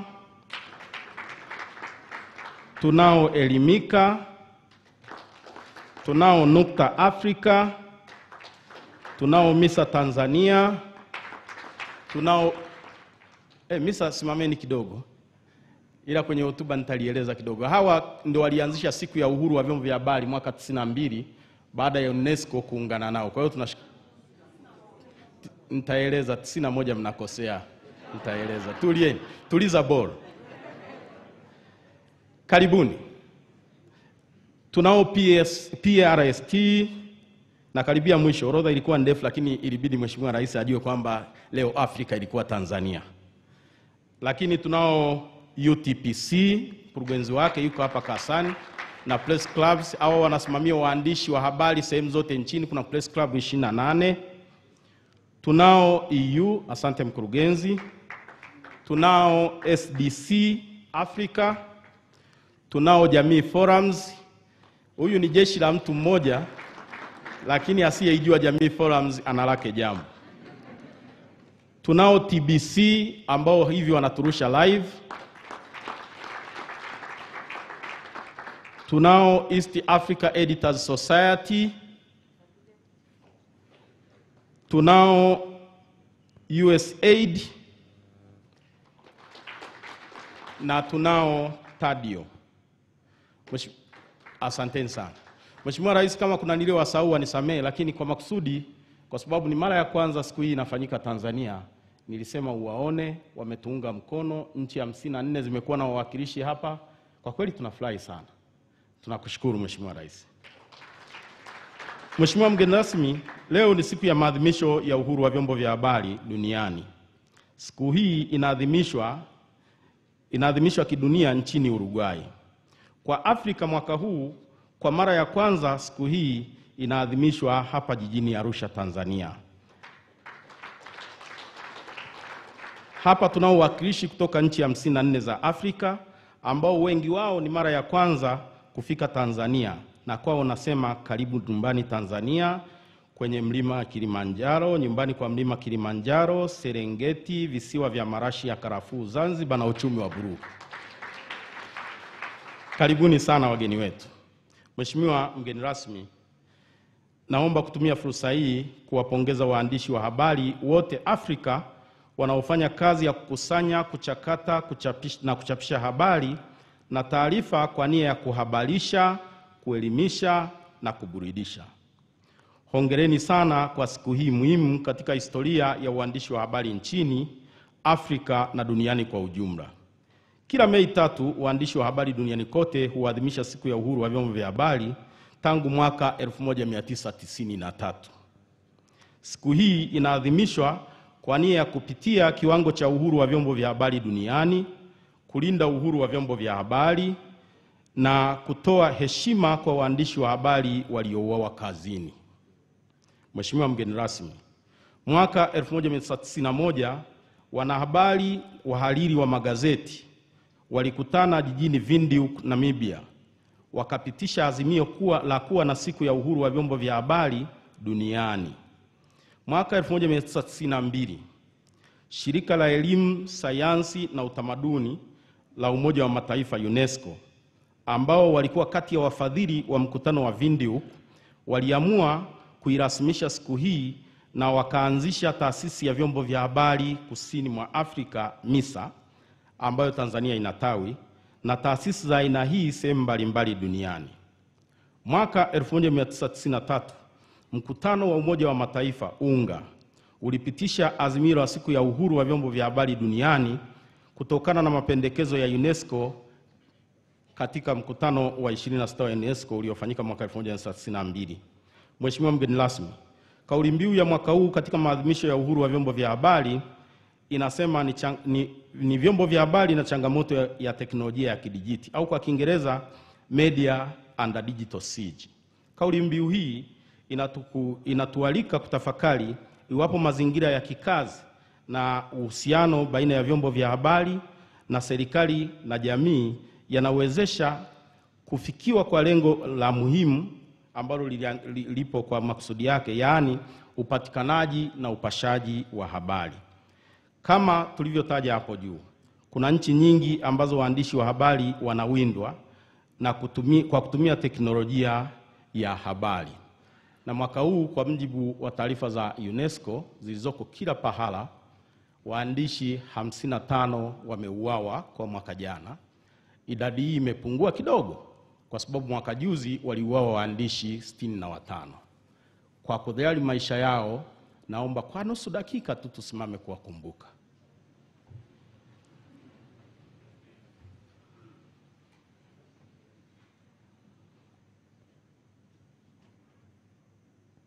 Asanteni.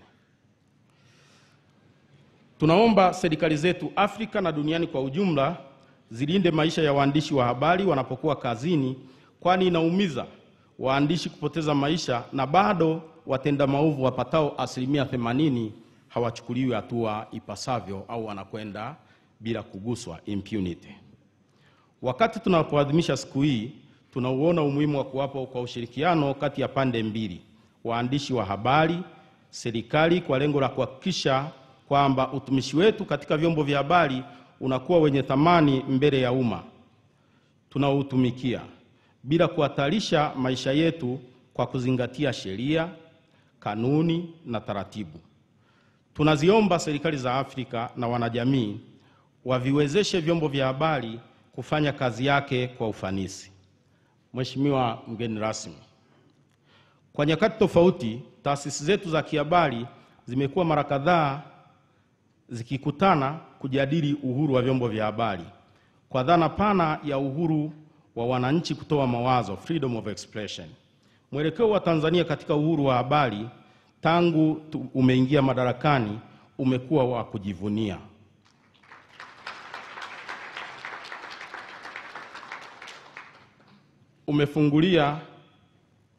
Umefungulia magazeti yaliyokuwa yamefungiwa ya Mwanahalisi, Tanzania Daima, Mseto na Mawio. Umefungulia mitandao ya kijamii na TV za mtandaoni. Umeelekeza Wizara ya Habari, Mawasiliano na Teknolojia ya Habari ikutane na wadau wa vyombo vya habari kujadili sheria zenye ukakasi, na wamekutana na sisi. Tunashukuru Mheshimiwa Rais. Pia Waziri wa Habari, Mawasiliano na Teknolojia ya Habari, Mheshimiwa Nape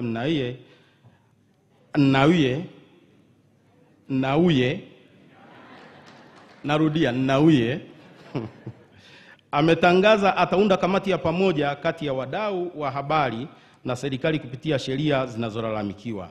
Ameahidi ifikapo Septemba 2022 sheria zitakuwa zimekamilika, sheria zinazolalamikiwa zitakuwa zimebadilishwa. Tunakushukuru sana Mheshimiwa Rais kwa maelekezo uliyompa Mheshimiwa Waziri.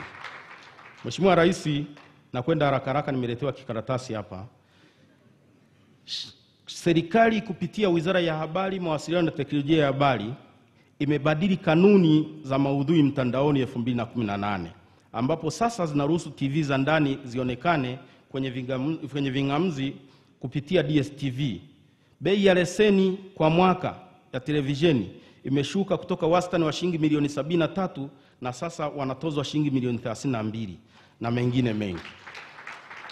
Mheshimiwa, kwa kweli tunakushukuru sana na kukupongeza Mheshimiwa Rais.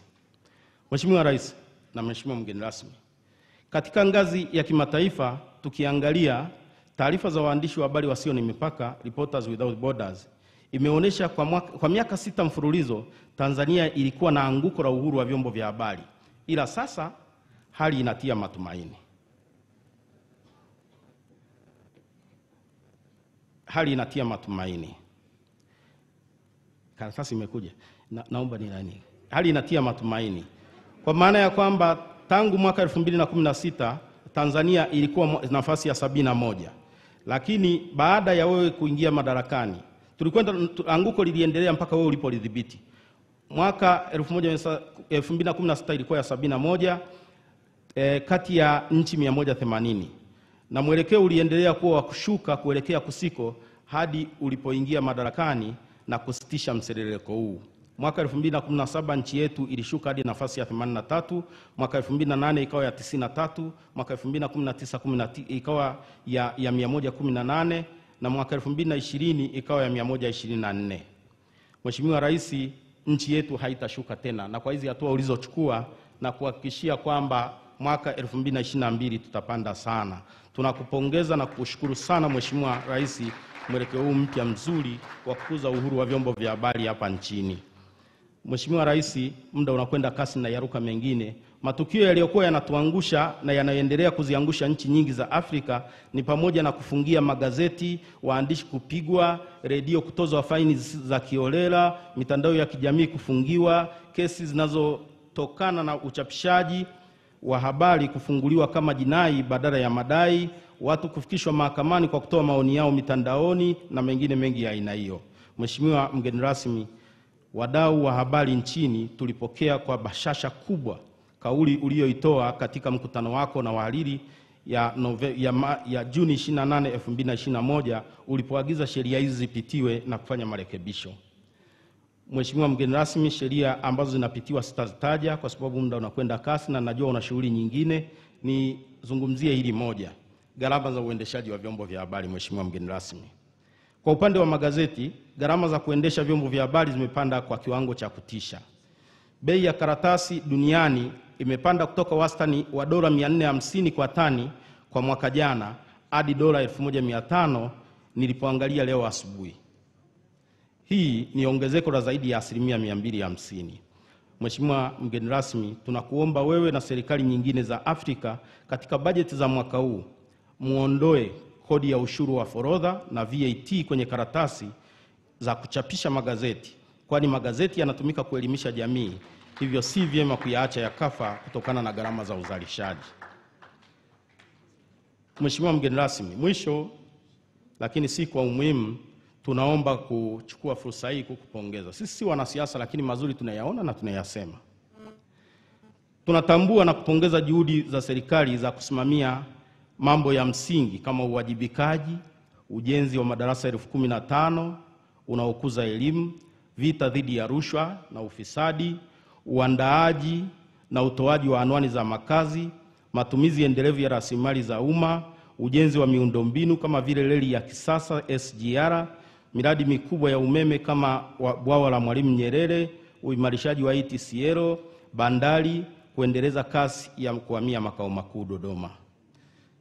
Na Mheshimiwa Rais, tunakushukuru kwa jinsi TRA ulivyo wabanabana kidogo wakarudi kwenye mstari, lakini nao wakabanabana wakakusanya vizuri. Mpaka sasa makusanyo ya TRA yanakwenda vizuri na wafanyabiashara walalamiki.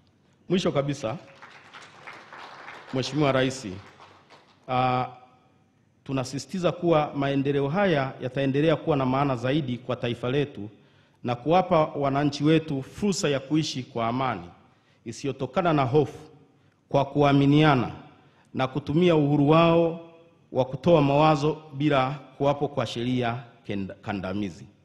Chini ya serikali ya awamu ya 6, hili tunaliona likitokea kwenye mikono yako Mheshimiwa Rais, nakushukuru sana. Hii nairuka, lakini nihitimishe na hilo la karibu na TBL.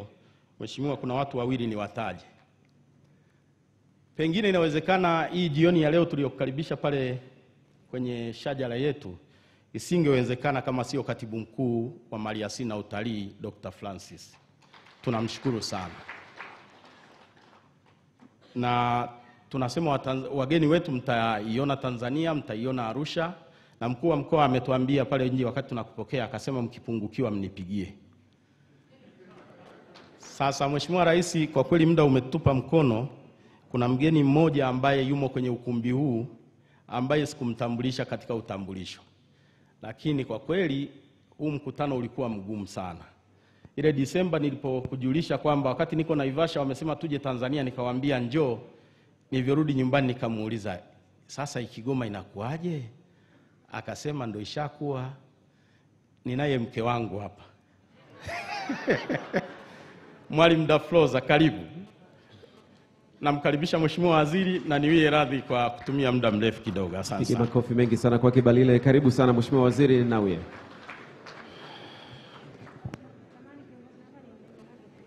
Acha tuko sawa.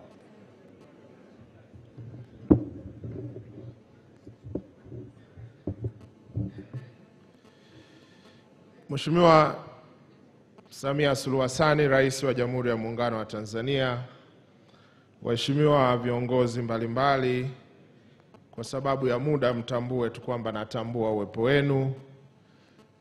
Nawatakia Idi njema, karibuni Arusha, na wasalimu kwa Jamhuri ya Muungano wa Tanzania. Mheshimiwa Rais, kwanza napenda kumshukuru Mwenyezi Mungu kwa neema na rehema za uzima na kutuwezesha kuwepo hapa leo. Kipekee kabisa, kama wenzangu walivyotangulia kusema, naomba kukushukuru wewe kwa kukubali kuwa mgeni rasmi wa maadhimisho ya Siku ya Uhuru wa Vyombo vya Habari duniani mwaka 2022. Mheshimiwa Rais, kwa unyenyekevu mkubwa tunakushukuru sana.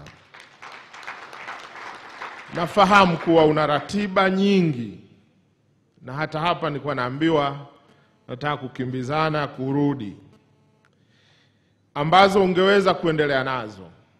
Lakini Mheshimiwa Rais, kwa kuthamini tasnia hii na kazi inayofanywa na wanahabari, ukaamua kuahirisha ratiba zako zingine kujumuika nasi hapa. Hakika umetuheshimisha sana, na sisi tunakushukuru sana Mheshimiwa Rais. Hatuwezi kupata maneno mazuri ya kusema shukrani zetu, lakini jua tunakushukuru. Mheshimiwa Rais, nitumie fursa hii kuwakaribisha wageni wetu wote kutoka nchi mbalimbali hapa Afrika. Nasema karibuni sana Tanzania, nchi ya amani, ya utulivu, lakini nchi yenye uwepo wa vivutio mbalimbali ambavyo vitawafanya nyakati zote muikumbuke Tanzania. Kama ambavyo hivi karibuni dunia imeshuhudia filamu ya Royal Tour, ambao Mheshimiwa Rais wa Jamhuri ya Muungano wa Tanzania alitumia filamu hiyo kueleza maeneo mbalimbali ya utalii kwetu, ikiwa ni pamoja na fursa za uwekezaji. Naamini wageni wetu mtatumia uwepo wenu hapa kushuhudia uzuri huo ambao umeelezwa kwenye filamu, lakini pia naomba mtumie fursa mbalimbali mlizonazo kuitangaza filamu hii duniani. Mheshimiwa Rais, maadhimisho haya ya Siku ya Uhuru wa Vyombo vya Habari duniani ya mwaka 2022 kwa Tanzania hapa tulianza toka tarehe 1 mwezi wa 5 na leo tunafikia kilele chake. Katika kipindi cha siku 2 za mwanzo kulikuwa na maonyesho na mijadala iliyotokana na mada kadhaa zilizowasilishwa na kujadiliwa. Mada kuu na ambayo ndiyo kauli mbiu ya maadhimisho ya mwaka huu ni uandishi wa habari na changamoto za kidigiti. Wanahabari kutoka sehemu mbalimbali za bara la Afrika wamekuwa na muda mzuri wa kujadili kwa kina na kujifunza, ikiwa ni pamoja na kubadilishana uzoefu katika mambo kadhaa. Mheshimiwa Rais, kufanyika kwa maadhimisho haya Tanzania kwa sura ya bara zima la Afrika sio bahati mbaya.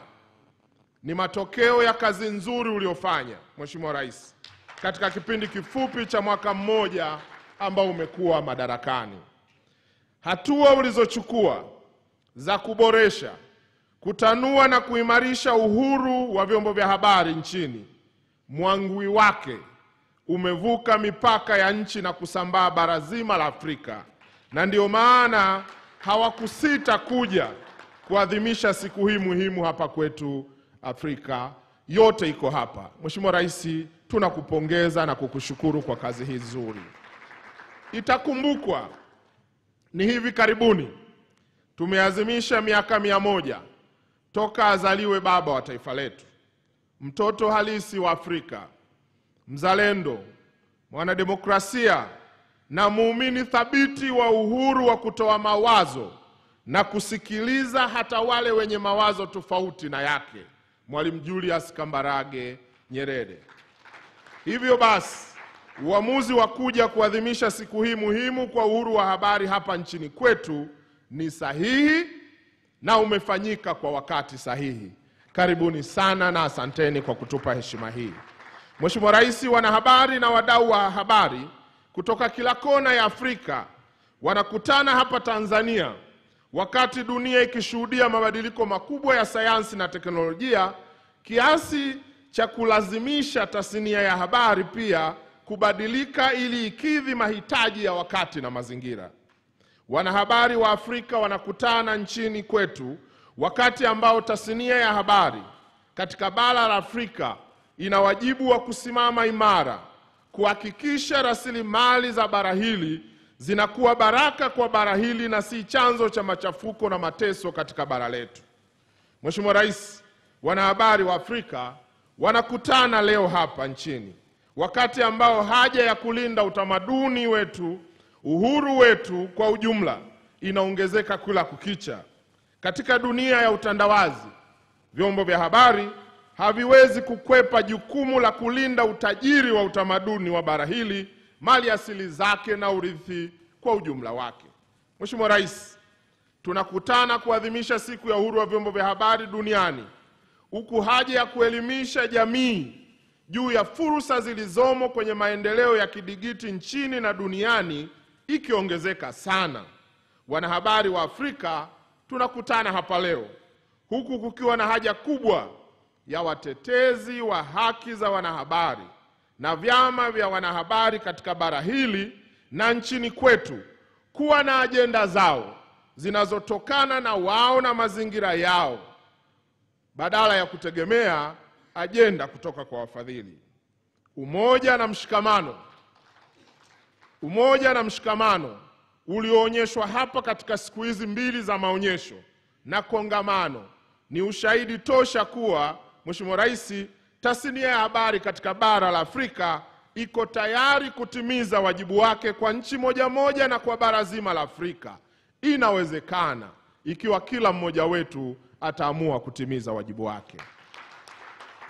Mheshimiwa Rais, kwa nchi Tanzania inaadhimisha uhuru wa vyombo vya habari duniani, ikiwa tumeshuhudia hatua kadhaa za kisera na kiutendaji zilizochukuliwa na serikali ya awamu ya 6 unayoiongoza katika kuimarisha uhuru wa vyombo vya habari nchini na uhuru wa kutoa mawazo.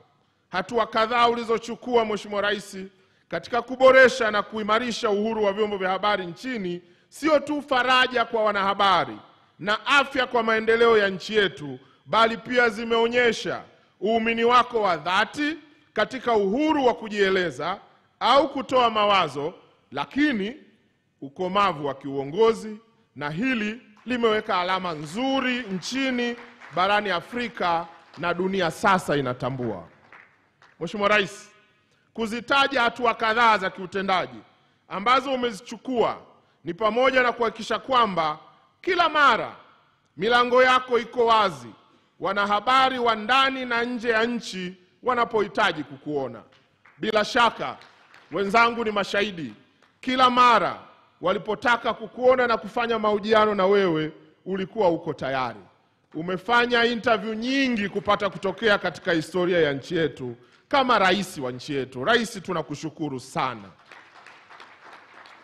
Lakini Rais, uliagiza vyombo vyote vya habari ambavyo vilikuwa vimefungiwa huko nyuma vifunguliwe, na hapa vyombo kadhaa vimefunguliwa, na mwenyekiti ametaja hapa magazeti kwenye platforms za online, na hatua kadhaa zimechukuliwa. Bila shaka Rais anastahili makofi na kutiwa moyo kwa uamuzi huu.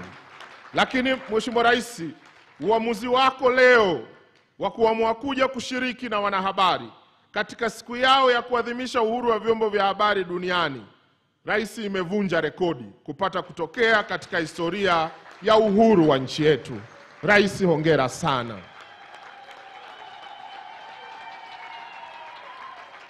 Tunakushukuru Rais, umevunja rekodi.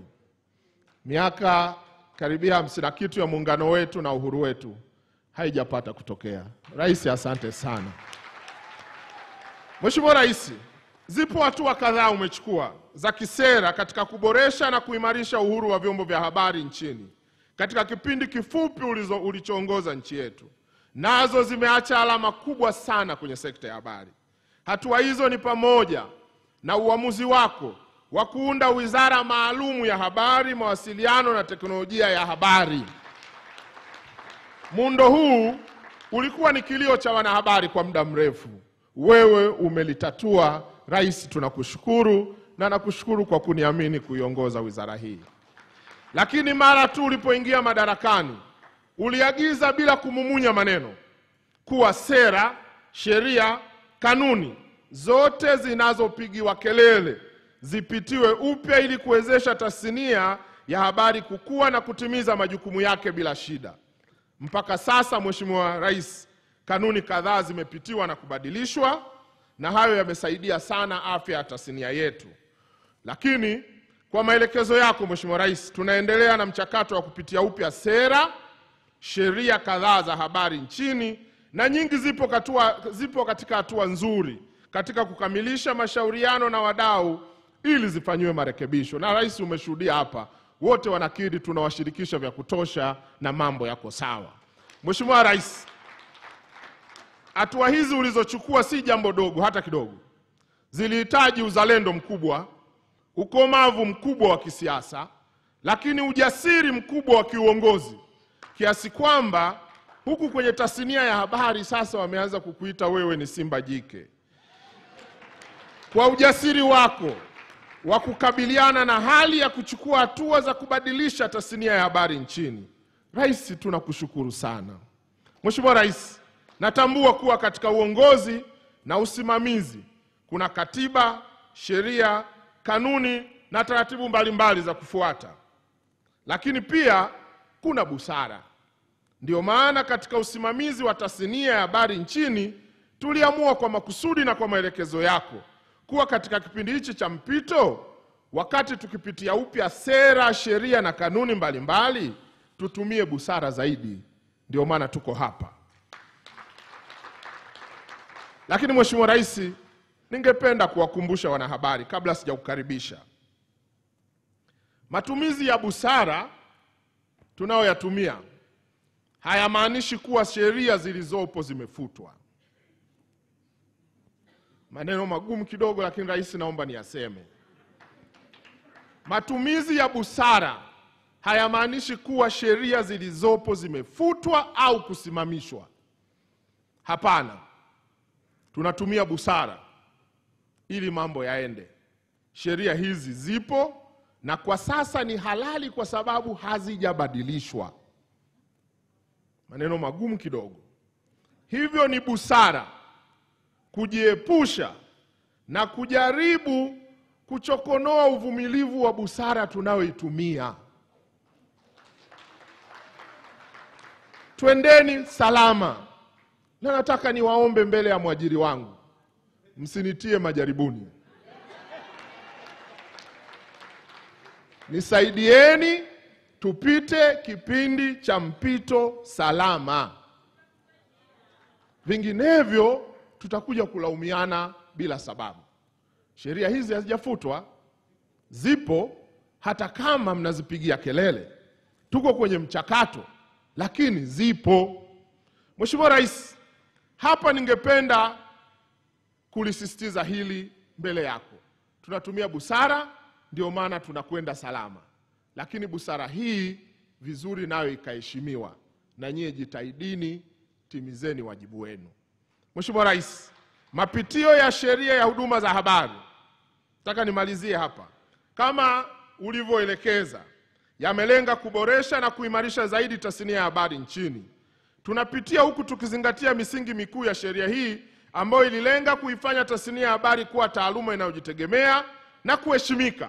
Na hivyo pamoja na mambo mengine kama taaluma itasaidia katika kuboresha maslahi ya wanahabari na kwa maana ya ajira zao na mapato yao. Mheshimiwa Rais, msingi mwingine mkuu na wa muhimu kwenye sheria hii ni dhana nzima ya kuhakikisha sheria inajenga mfumo wa wanahabari kujisimamia wenyewe kwa mujibu wa taaluma kama ilivyo kwenye taaluma zingine kama ilivyo kwa wanasheria na madaktari. Lakini sheria hii pia ililenga kuhakikisha kwamba kila mwanataaluma wa habari anawajibika kwa makosa yake mwenyewe badala ya chombo kizima cha habari kuwajibika kwa makosa ya mwanahabari mmoja ndani ya chombo hicho. Mheshimiwa Rais, msingi mwingine mkuu na muhimu katika sheria hii ya huduma za habari ya mwaka 2016 ambao sasa tunaipitia ni pamoja na umuhimu wa elimu kwa wanahabari ili kuongeza weledi katika kutimiza majukumu ya kijamii, nchi, bara letu kwa ujumla wake. Hivyo Mheshimiwa Rais, wakati tukifanya mapitio ya sheria hii na zingine za habari nchini, tutazingatia misingi ya sheria hizi na malengo yake makuu bila kuathiri umuhimu wa kuwa na namna bora zaidi ya kutekeleza misingi hii ukilinganisha na njia zilizopo kwenye sheria hii. Katika kufanya mapitio haya, Mheshimiwa Rais, tutahakikisha maoni yanazingatiwa ili kulinda masilahi mapana ya taifa letu. Mheshimiwa Rais, naomba nimalizie.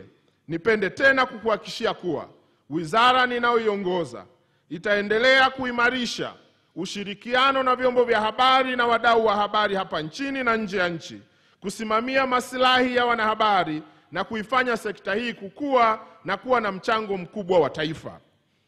Baada ya kusema hayo mengi kidogo, napenda kukukaribisha ili uweze kuongea na hadhara hii kwa maadhimisho ya Siku ya Uhuru wa Vyombo vya Habari Duniani mwaka 2022. Mungu ibariki Afrika, Mungu ibariki Tanzania, Mungu ibariki tasnia ya habari. Mheshimiwa Rais, asante sana na karibu sana.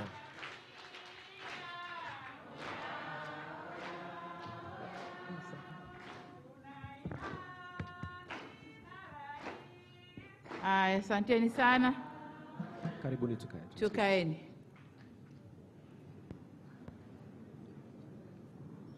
Mheshimiwa Nape Moses Nnauye, Waziri wa Habari, Mawasiliano na Teknolojia ya Habari, Mheshimiwa Damas Ndumbaro, viongozi wote wa kiserikali mlioko hapa, lakini kwa upekee nitambue uwepo wa Mheshimiwa Mkuu wa Mkoa, mwenyeji wetu hapa, lakini na uongozi wa Chama cha Mapinduzi mkoa huu wote mlioko hapa. Tambue uwepo wa dada yetu Wine Musabayana, mtendaji mkuu wa Umoja wa Afrika, makatibu wakuu mkiongozwa na katibu mkuu Jimmy Onazi mwenye sekta, vyombo vya ulinzi na usalama. Nitambue uwepo wa mabalozi na wakuu wa mashirika ya kimataifa mliopo nasi hapa, uwepo wa ndugu yangu Balile, mwenyekiti wa jukwaa la wanahabari, lakini pia wanahabari wote katika makundi yenu ndani ya tasnia yenu ya habari. Natambua uwepo wenu, viongozi wetu wa dini mlioko hapa nasi, natambua uwepo wenu, wageni waliko, mabibi na mabwana. Eid Mubarak. Jamhuri ya Muungano wa Tanzania. Haya, nakwenda haraka haraka na baraza la Idi saa 10 Dar es Salaam, kwa hiyo lazima nirudi. Ndugu zangu, kwanza nami niongeze sauti kumshukuru Mungu kwa kutujalia kuweko hapa kwenye maadhimisho haya ya Siku ya Wanahabari Duniani, na leo ikiwa ni siku ya kipekee kwamba maadhimisho haya ya bara la Afrika leo yanafanyika hapa kwetu. Na nashukuru sana kwamba mmenipa heshima hii ya kuwa mgeni rasmi. Na kusema kweli, nilipopata taarifa hii, nadhani wiki kabla, wakati niko Marekani, nadhani nikacheki na Balile, ile shughuli yenu bado ni tarehe 3. Kanambia ndio. Nikamwambia itakuwa Idi. Kasema ndio mama, lakini mambo yote yako tayari. Nikamwambia nakuja hivyo hivyo. Kwa hiyo niko hapa nanyi kwa heshima ya pekee kwamba kwa mara ya kwanza shughuli hii inafanyika hapa kwetu.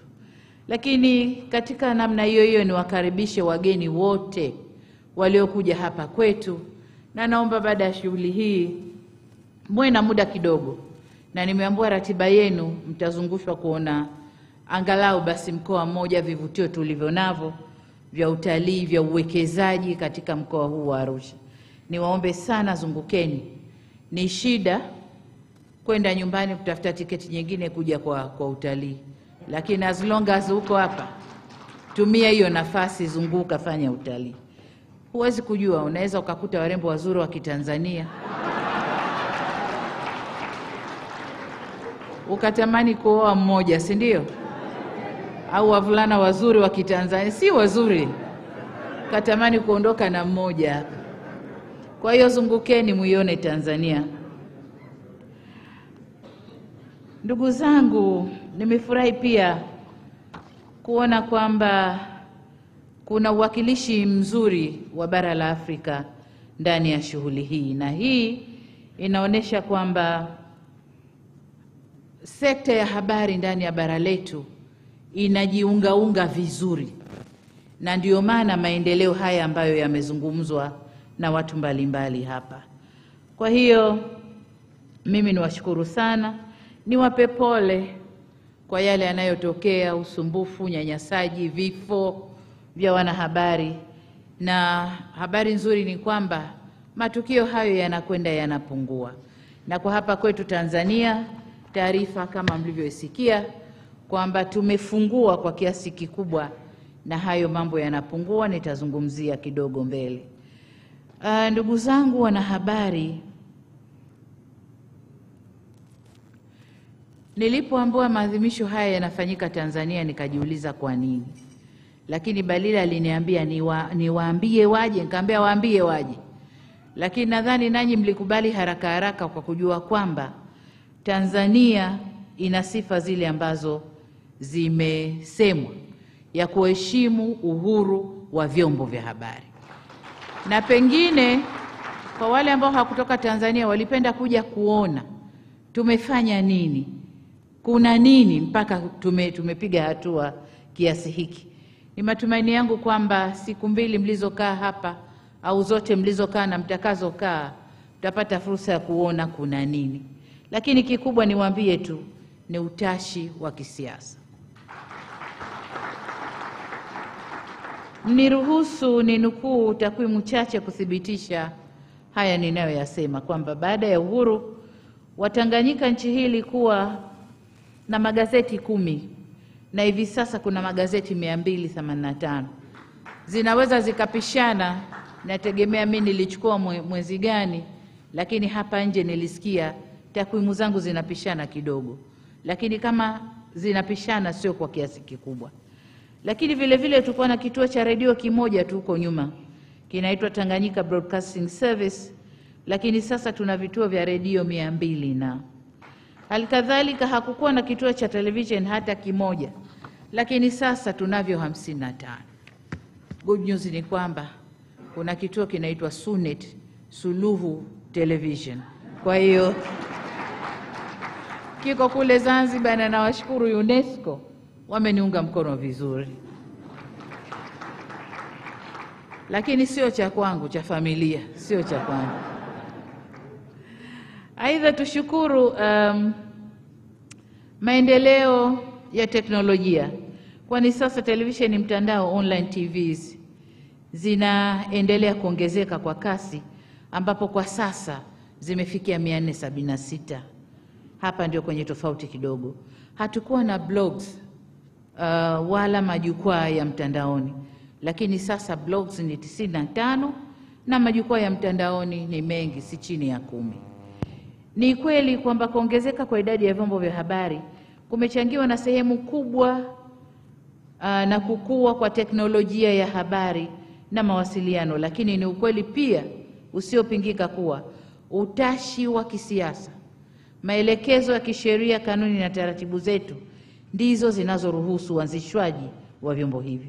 Na bila shaka wingi wa vyombo vya habari unaongeza uhuru wa kujieleza na uhuru wa kusambaza habari. Nimetaja takwimu hizi na wala sitaki kufanya ulinganifu na nchi zingine zozote. Nadhani wale mliotoka nchi mbalimbali mtafanya ulinganifu hali ilivyo kwenu na Tanzania. Kama bado tuko nyuma, tunaomba mshare taarifa, mmefanya nini tuwe mbele kama nyinyi. Kama tuko mbele, sisi tutashare taarifa tumefanya nini ili mfanye kama tulivyofanya sisi. Marekebisho ya sheria, waziri ameyasema vizuri kwamba nimeelekeza sheria zirekebishwe, lakini kwa majadiliano. Tutajadiliana mpaka tufikie pale ambapo tunahisi sheria zikikaa hivi tasnia ya habari itakwenda vizuri, na sio tu vile sisi tunataka hivi. Hapana, tutajadiliana.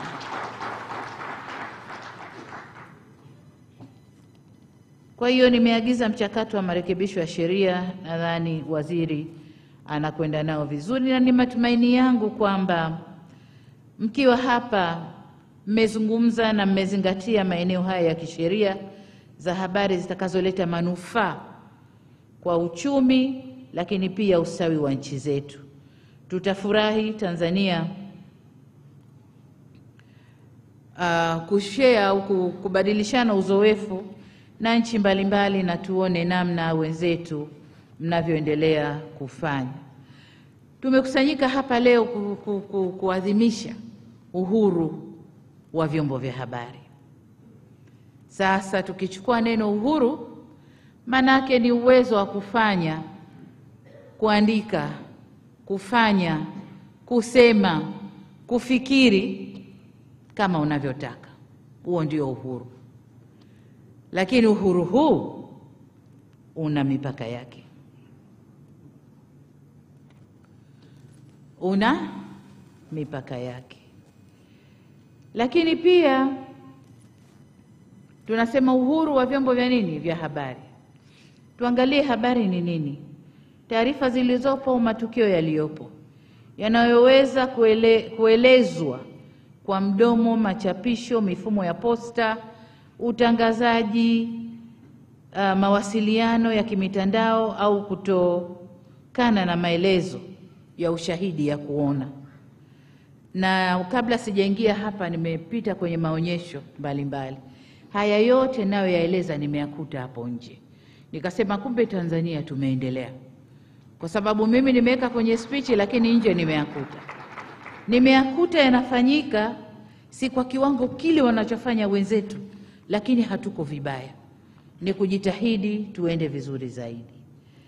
Kwa hiyo ndugu zangu wahariri na waandishi wa habari, hatuwezi kukataa kuwa mitandao ya kijamii, social media, imekuwa ni sekta muhimu ya maisha yetu. Hatuwezi kukataa. Tuna mitandao kama Instagram, Twitter, Snapchat, Facebook, Reddit, YouTube, LinkedIn, mingi iko duniani na mingi ya hii iko hapa kwetu. Mitandao hii inatupa fursa ya kutumia uhuru wetu ule ndio wa kueleza, kujieleza jinsi tunavyoweza. Iwe tunaitumia mitandao hii kuunganisha jamii kwa mazuri, kwa maendeleo, kwa mambo yote, kupeana pole panapotokea misiba au majanga. Tunatumia mitandao sana ya kijamii kupeana moyo katika mambo mbalimbali. Tunatumia mitandao ya kijamii kukubaliana au kutokubaliana na mambo yanayopangwa au kutekelezwa na serikali zetu, au hata kumsifia mtu, kumjenga kwenye jamii au kumharibia sifa kwenye jamii. Yote tunatumia nini? Mitandao ya kijamii na njia mbalimbali za habari. Nilisoma article inayoeleza mambo haya na nikaona kumbe kwamba mifumo ya mitandao ya kijamii au social media yenyewe haiko social kama vile tunavyofikiria. Katika maisha yetu ya kawaida naweza kukaa kundi hivi ukamsifia mwezio, yule kijana yuko very social. Maana yake nini kwa Kiswahili kwetu hapa? Japo social ni neno la Kiingereza. Kwamba anakubaliana na watu, anaingiana na watu, ana furaha na watu, si mgomvi, ana heshima, ana yote hayo, si ndio? Lakini mitandao yetu ya kijamii iko hivyo. Iko hivyo. Baadhi ya vyombo vyetu vya habari viko hivyo. Aya.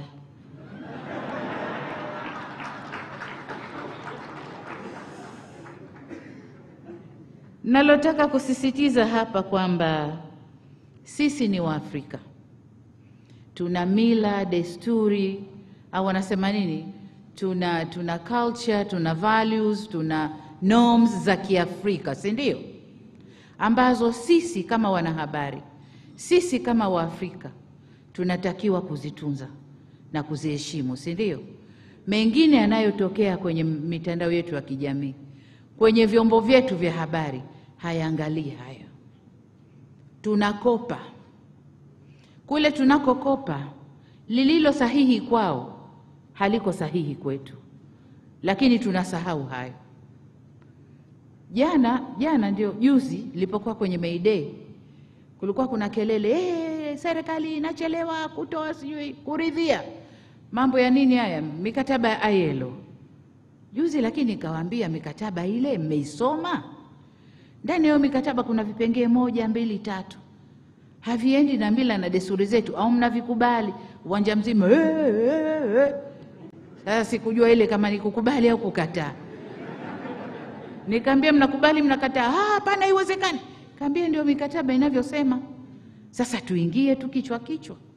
Kwa hiyo nalisema hili kwenu waandishi wa habari kwamba pamoja na yote na kazi zetu na kila kitu chetu, tuna mila, silka, desturi zetu za Kiafrika lazima tuzitazame, na nyinyi waandishi wa habari ndio wakutusaidia kuzilinda.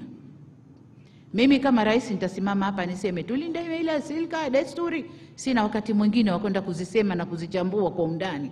Ni nyinyi wakwenda kuziandika na mkazichukulia. Mkaona zinavyoharibika, mmonyoko anaita. Zinavyomonyoka, halafu na jinsi ya kuzilinda. Ni nyinyi. Sasa mkikopa wholesale mkaleta huku, hatuendi vyema. Tunaharibikiwa. Na ndio maana kunatokea migongano. Mwandishi wa habari kaandika hiki, mila desturi zetu ziko hivi, jamii huku ina riot, migongano, kamkamateni aloandika. Kama watu waswekwa ndani. Sasa huko ukifanya ubabe nao nakutana na wanaume wenzio. Kwa hiyo ndugu zangu waandishi wa habari wa Afrika, uhuru wa habari hauchagui mipaka, kwamba tunaona nchi zilizoendelea zinaandika habari za nchi zisizoendelea. Nchi tajiri zinaandika habari za nchi maskini. Nchi maskini nazo zinaandika habari za nchi kubwa. Lakini uandishi wetu unakuwa tofauti. Wale wakubwa wanaandika za kwetu kwa kina, lakini na vijichumvi kidogo. Lakini habari zile wanapewa na nani? Na nyinyi, ambao wengine mnajiita maagent, mawakala wa vyombo vile. Mnazitoa wenyewe. Yaani sasa na kusema mimi Mtanzania, lakini ngoja nijivue hii nguo ya juu nibakie na t-shirt nikwambie nilivyo ndani. Lakini yule kule hajivui yeye akakupa wewe. Atakupa kile unachopaswa kukisikia. Mengine ambayo hupaswi kusikia hakupi. Lakini sisi tunajivua wazima tunapeleka. Sasa sijui kwa ajili ya nani, sijui kama ni pesa, sijui au sifa, sijui. Maana wakati mwingine mnapewa trophy mwandishi wa habari bora mzuri na nini, lakini ukienda ndani kaandika nini ni hayo. Kwa hiyo nayasema tu mawazo yangu, nataka waandishi wa habari nanyi myachukue mkae. Nyinyi mmenipa ya kwenu, na mimi nawapa ya kwangu.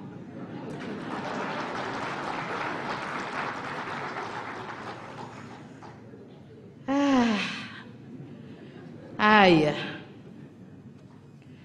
tunasema kwamba sisi ndio tunatoa hizo taarifa bila kusahau kulinda hadhi zetu, mila na silka zetu. Sasa nilikuwa najiuliza hapa, tukienda na ufahamu huu siku zote, na nadhani tumekwenda nao kwa miaka mingi nyuma, na hali ya bara la Afrika imekuwa vile ilivyokuwa. Coup after coup, ni unyonge, ni udhalilishaji, ni kila aina ya udhalili. Wakati bara letu ni bara bora kuliko mengi. Tuna utajiri wa kila aina, kuanzia wa maumbile, wa resources. Ni kweli. Chukua mfano wa Tanzania. Tanzania tunakosa nini? Tanzania ni wazuri kwa kila hali. Kwa kila hali. Kuanzia nchi yetu, Mungu kaiumba vizuri. Ndani ya Tanzania tuna climate sio aina 4 sio 5, mpaka snow tunayo Tanzania. Kenda Makete Njombe kule kuna vipindi tuna snow. Hamuandiki hayo. Tanzania tumepewa bahari na Mungu katumbia lango. Kutoka Indian Ocean unapita bandari ya Dar es Salaam, uko Dar es Salaam, uko Afrika yote. Mnaandika hayo. Tuna rasilimali, natural resources ndani ya Tanzania tele chungu mzima, madini mpaka majina hatuyajui, ardhi ya kilimo, mito na mitiririko ya nini, msitu. Juzi tumeonesha Royal Tour, situ lile linaoneshwa watu roho ziko hivi. Hapo hapo nasema tunakuja for carbon credit, tunakuja kufanya carbon credit. Mtu kaona nini? Msitu tu ambao sisi wenyewe hatuthamini. So tuna mambo mengi. Acha watu wa Tanzania tulivyo wazuri, tulivyo wakarimu, tulivyo rahimu. Hamuandiki, mnaenda kujivua nguo na kuambia wengine huku hakuna demokrasi, huku kuna udikteta, huku huyu mama huyu sijui kafanyaje.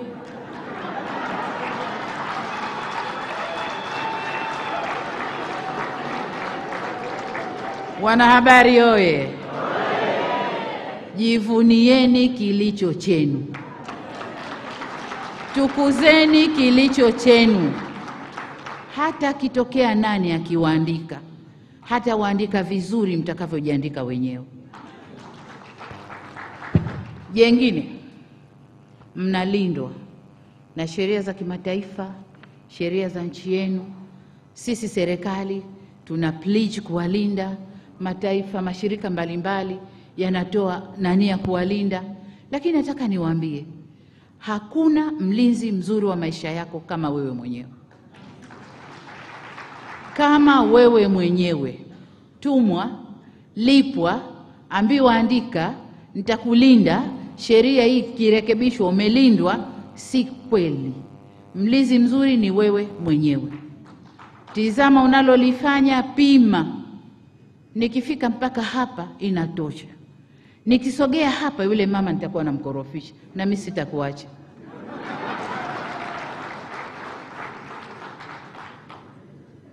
Wanasema hivi,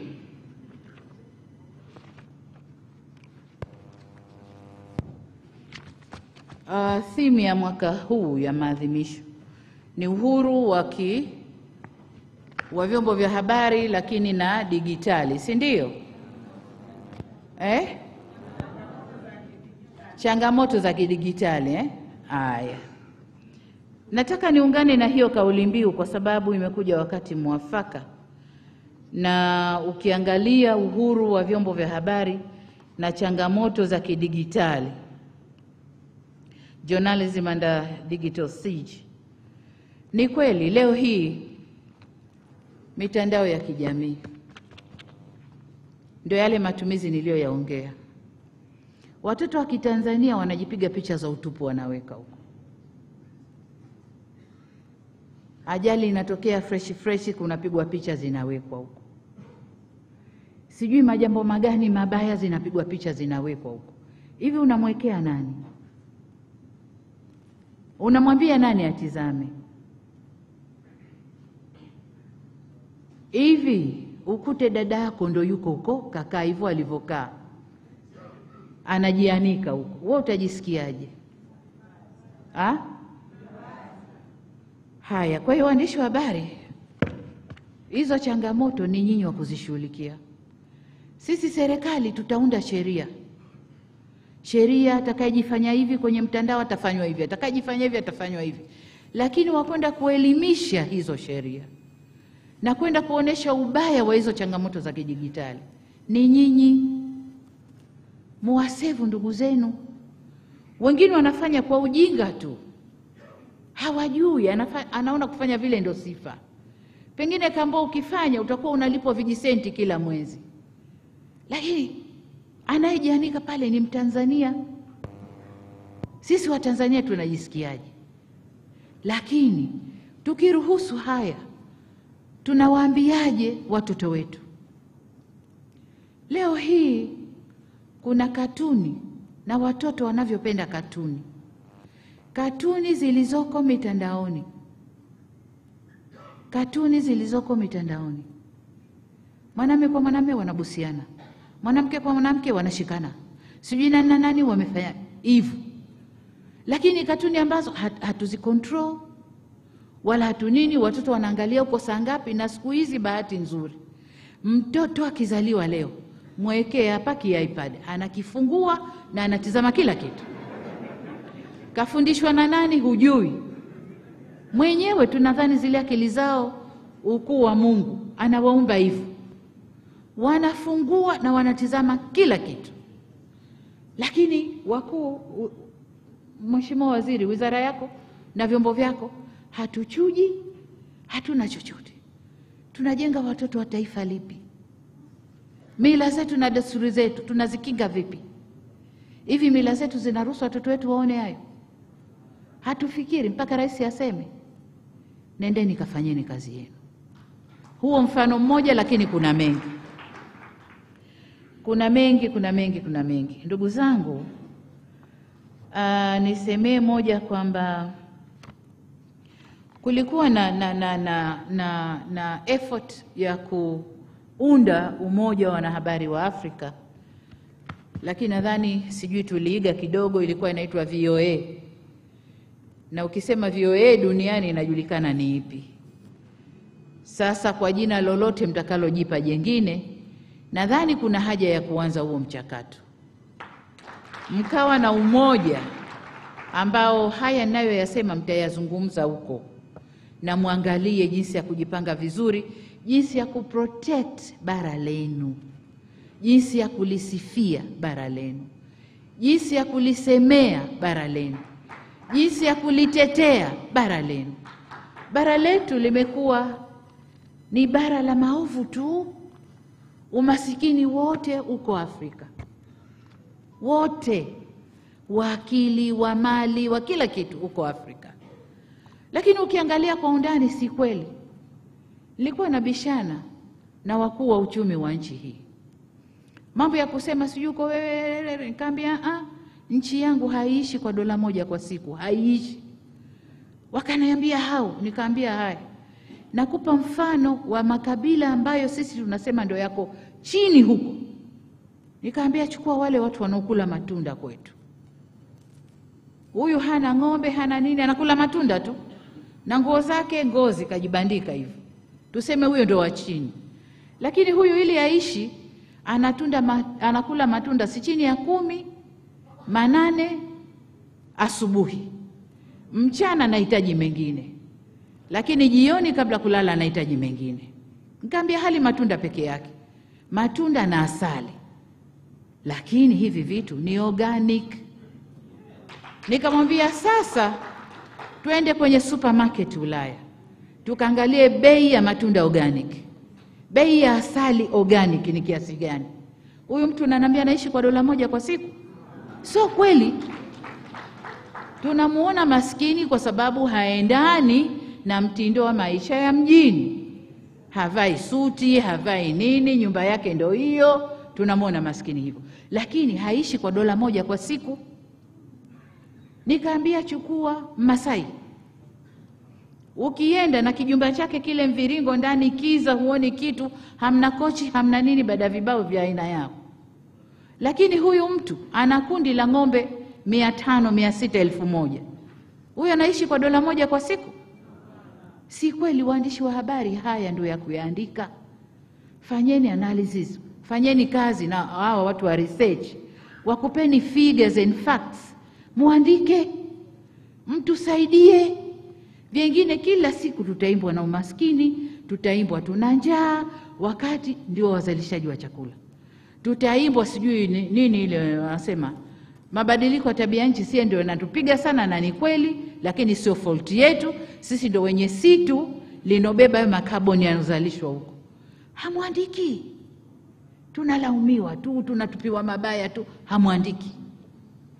Sasa rudini, kaeni kwenye kiti kwamba nyinyi ni Waafrika na lazima msemee mambo yenu. Sasa napoenda kuhitimisha, naomba niseme yafuatayo.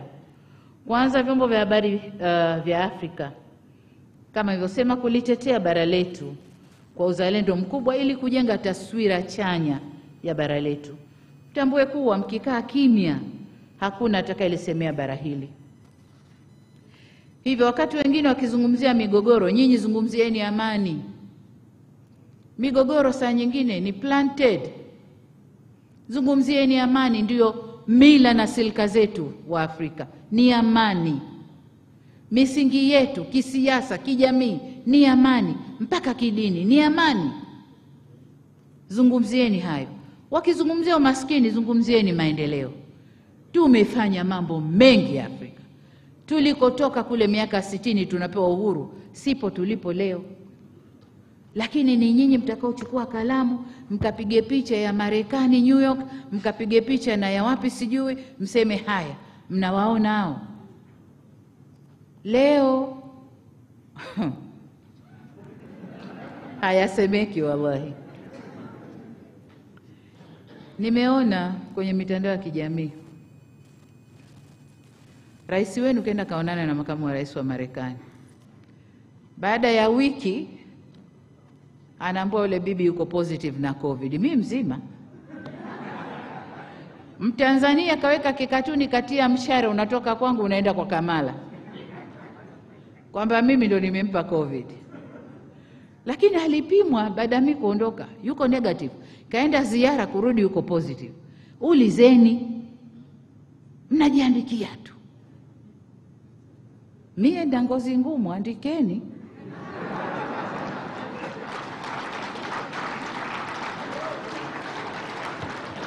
Mnaandika, andikeni. Na ngazi ngumu. Lakini tunasema la pili kwa viongozi, likuwa niseme hili la kudharau mila na desturi zetu. Yes, tuna mila potofu. Zipigeni kelele sana. Ziandikeni, waelimisheni wananchi ziondoke. Zile njema zisifieni, ndio mila zetu. Wakati sisi tunaponda mila zetu, jamaa zetu hawa wenzetu wanazitaka hizi, lakini sio za kwao, hawawezi kufanya. Na ndio maana unakuta mtu wa watu katoka nje mzuri, mwanamke kaolewa na mwanamume wa Kiafrika, ukiwaona unasema lakini anafuata nini? Vipo wanavyovifuata huko. Mila, desturi, way of life. Eti ndugu zangu, nazungumzia mila, desturi, way of life. Kwani uongo? Nyie mnajidharau. Nyie mnajidharau. Lakini jengine, viongozi wa Afrika wenzangu nao, tujitahidi kushirikiana na vyombo vya habari na kukuza uhuru wao ili waweze kuchangia kikamilifu katika kuleta mageuzi ya kijamii na kiuchumi. Mkutano wangu wa kwanza na wanahabari baada ya kuwa rais, tulikutana wapi? Balile, Jakaya pale. Ilikuwa? Ikulu Jakaya, nani holi la Jakaya. Mliniuliza maswali mengi sana. Nikasema mimi lengo langu ni kufanya kazi na waandishi wa habari. Kwa sababu maendeleo ya nchi yetu tunaambiwa kwenye SDGs, no one should be left behind. Si ndio? Na waandishi wa habari mna mchango mkubwa kwenye maendeleo. So why mimi nifanye kazi peke yangu na nyinyi wa Tanzania mpo niwaache? Haiwezekani. Nikasema kama kuna matatizo tukae tuzungumze. Tujue matatizo ya serikali ni yapi, nami nikuelezeni ya kwenu, tufike katikati, tushirikiane, tujenge nchi yetu. Huko ndiko tunakokwenda. Miaka ya nyuma mimi leo nisingekaa na Balile. Angekuwa Balile yuko kule, mie niko kule. Hatusalimiani. Leo akiamka, mama unaendeleaje? Kibanda, yupo Kibanda hapa? Yuko hapa? Kibanda. Miaka nyuma serikali na Kibanda tulikuwaje? Lakini leo akikaukiwa mfuko anaweza kuandika message, mama ni hoi, hata 100 nirushie.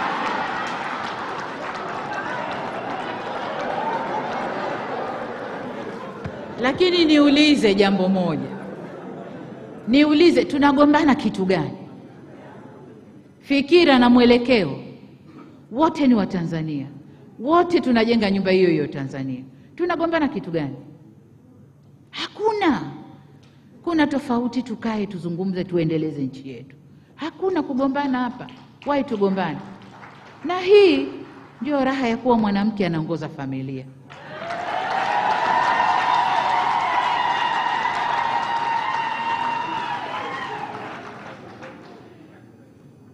Haya, waziri alizungumza hapa, tunatumia busara, sheria ziko pale pale. Nataka niungane naye niseme busara ninayoitumia ni ule msemo wa kizungu, scratch my back, I scratch yours. Si ndio? Ukinikuna vizuri, mimi nitakukuna na kukupapasa ufu. Huku ninakupuliza ufu. Lakini ukinipara nitakuparura. Twende tufanye kazi kwa uungwana. Twende tufanye kazi kwa kuelewana. Ukinikuna nitakupapasa, lakini ukinipara nitakuparura. Sheria ziko pale pale. La mwisho, nataka niwahimize sensa. August inakuja, sensa ni yetu wote. Nendeni kaiandikieni, kaisemeeni, watu waielewe, wajitokeze, wakahesabiwe. Sasa wakati nikihitimisha, nimelipokea ombi la makaratasi na vati na nini, lakini si sasa tunakwenda kidigitali, sasa tunarudije tena kwenye makaratasi? Pengine hayo makodi yamewekwa ili watu waende kidigitali zaidi kuliko makaratasi. Lakini waziri kalisikia, ataona jinsi ya kupambana nalo au kulifanyia kazi. Nihitimishe kwa kuwashukuru sana sana sana UNESCO kwa kuendelea kuwa mfadhili kiongozi katika maadhimisho ya siku hii ya uhuru wa vyombo vya habari duniani, pamoja na wafadhili wote waliowekwa hapa. Lakini UNESCO kama walivyosema wameanza toka miaka ya 90. Kwa hiyo bado wanaendelea kuwa wafadhili wakubwa. Lakini pia UNESCO wamekuwa mdau muhimu katika kufundisha waandishi wa habari. Lakini nataka niwaambie Professor Herbert, you are becoming more active in certain periods in life. In 5 years there is a period you become more active na waandishi wa habari than kuwa sustainable training. You train more in certain periods. When we meet, two of us, I'll tell you. Nadhani waandishi wa habari mmenielewa. Mnakuwa karibu zaidi na UNESCO wakati wa uchaguzi tu. Nyakati nyingine zote hamui karibu na UNESCO. Sasa it's upon you kuwadai wawe na training endelevu. Pesa wanazo. Kwa nini mnakubali mfundisho wakati huo tu? Nyakati nyingine zote waambieni wawafundishe muda baada ya muda, pesa wanazo. Jikaeni kama Waafrika, kaeni pamoja mfanye hiyo. Nimefurahi pia kusikia Google nao wako hapa. Nao ni miongoni mwa wafadhili wa maonesho haya na wametoa mafunzo katika eneo la akili bandia. Ndugu zangu, mkizubaa tunaenda kukatwa huko. Kama akili zetu hatuzitumii vizuri, mwanadamu kwa kwingine anafanya akili nzuri zaidi ya hizo. Ukiambia tu 1 na 1 ngapi, anakuambia 2. Nenda jikoni kalete kikombe, anakuja nacho. Hiyo ndio akili bandia. Sasa hiyo manake nini? Inakata uwezo wetu wanadamu. Kwa hiyo tukae vizuri. Ndugu zangu, nimewaambia baraza la Idi linanisubiri. Nataka niwashukuru sana sana sana. Lakini niwashukuru zaidi wale walioamua kuleta mkutano huu hapa kwetu Tanzania. Kwa waandishi wa habari wa Tanzania, Balile, nadhani tutafute wakati mwingine tukae kama waandishi wa habari wa Tanzania na serikali yenu. Tuzungumze kwa mapana zaidi na tuelewane kwa ukaribu zaidi, si ndio? Na nimefurahi kuona waandishi wa habari wakongwe sana wako hapa. Kakangu Salim yuko hapa. Hebu simama kuone. Simama kuone. Hai. Huyu sisi tuko shule, yeye mwandishi. Tumeingia kwenye serikali tukamwambia njoo fanye na sisi, anasema nitapakuwa siwezi kuwatukana nikija huko. Na mimi nataka niwatukane. Lakini siku hizi kapoa kweli kakangu, hongera sana. Njoo tufanye kazi pamoja sasa. Sasa baada ya kusema hayo, niwatakie wote Eid Mubarak na kila laheri katika utekelezaji wa majukumu yenu. Kama nilivyosema, na sheria zinawalinda, lakini jilindeni wenyewe, na ni matumaini yangu kwamba mtafurahia safari mtakazofanya kesho kwenda kwenye vivutio mbalimbali vya utalii. Wale waliotoka nje ya Tanzania, karibuni sana. This is Tanzania, this is how we live, and this is how we talk to one another. Kwa hiyo, if you don't have that habit in your country, please introduce it. Nothing wrong about it. You will see much progress in your development journey. Asanteni sana, asante sana kwa kunisikiliza. Nawatakia kila la heri. Makofi mengi sana. Mheshimiwa Rais, naomba tupige picha na wewe. Tafadhali, kuna makundi matano muhimu sana tuweze kukumbuka siku hii ya kihistoria. Na unaangalia muda wako, basi naomba nikaribishe. Let's take our seats. We're going to take a snapshot. If a picture has ever been taken fast, this is it. Representatives, Your Excellencies, Ambassadors, High Commissioners, and representatives of international organizations, please step up onto the podium. Step towards the right side of the podium.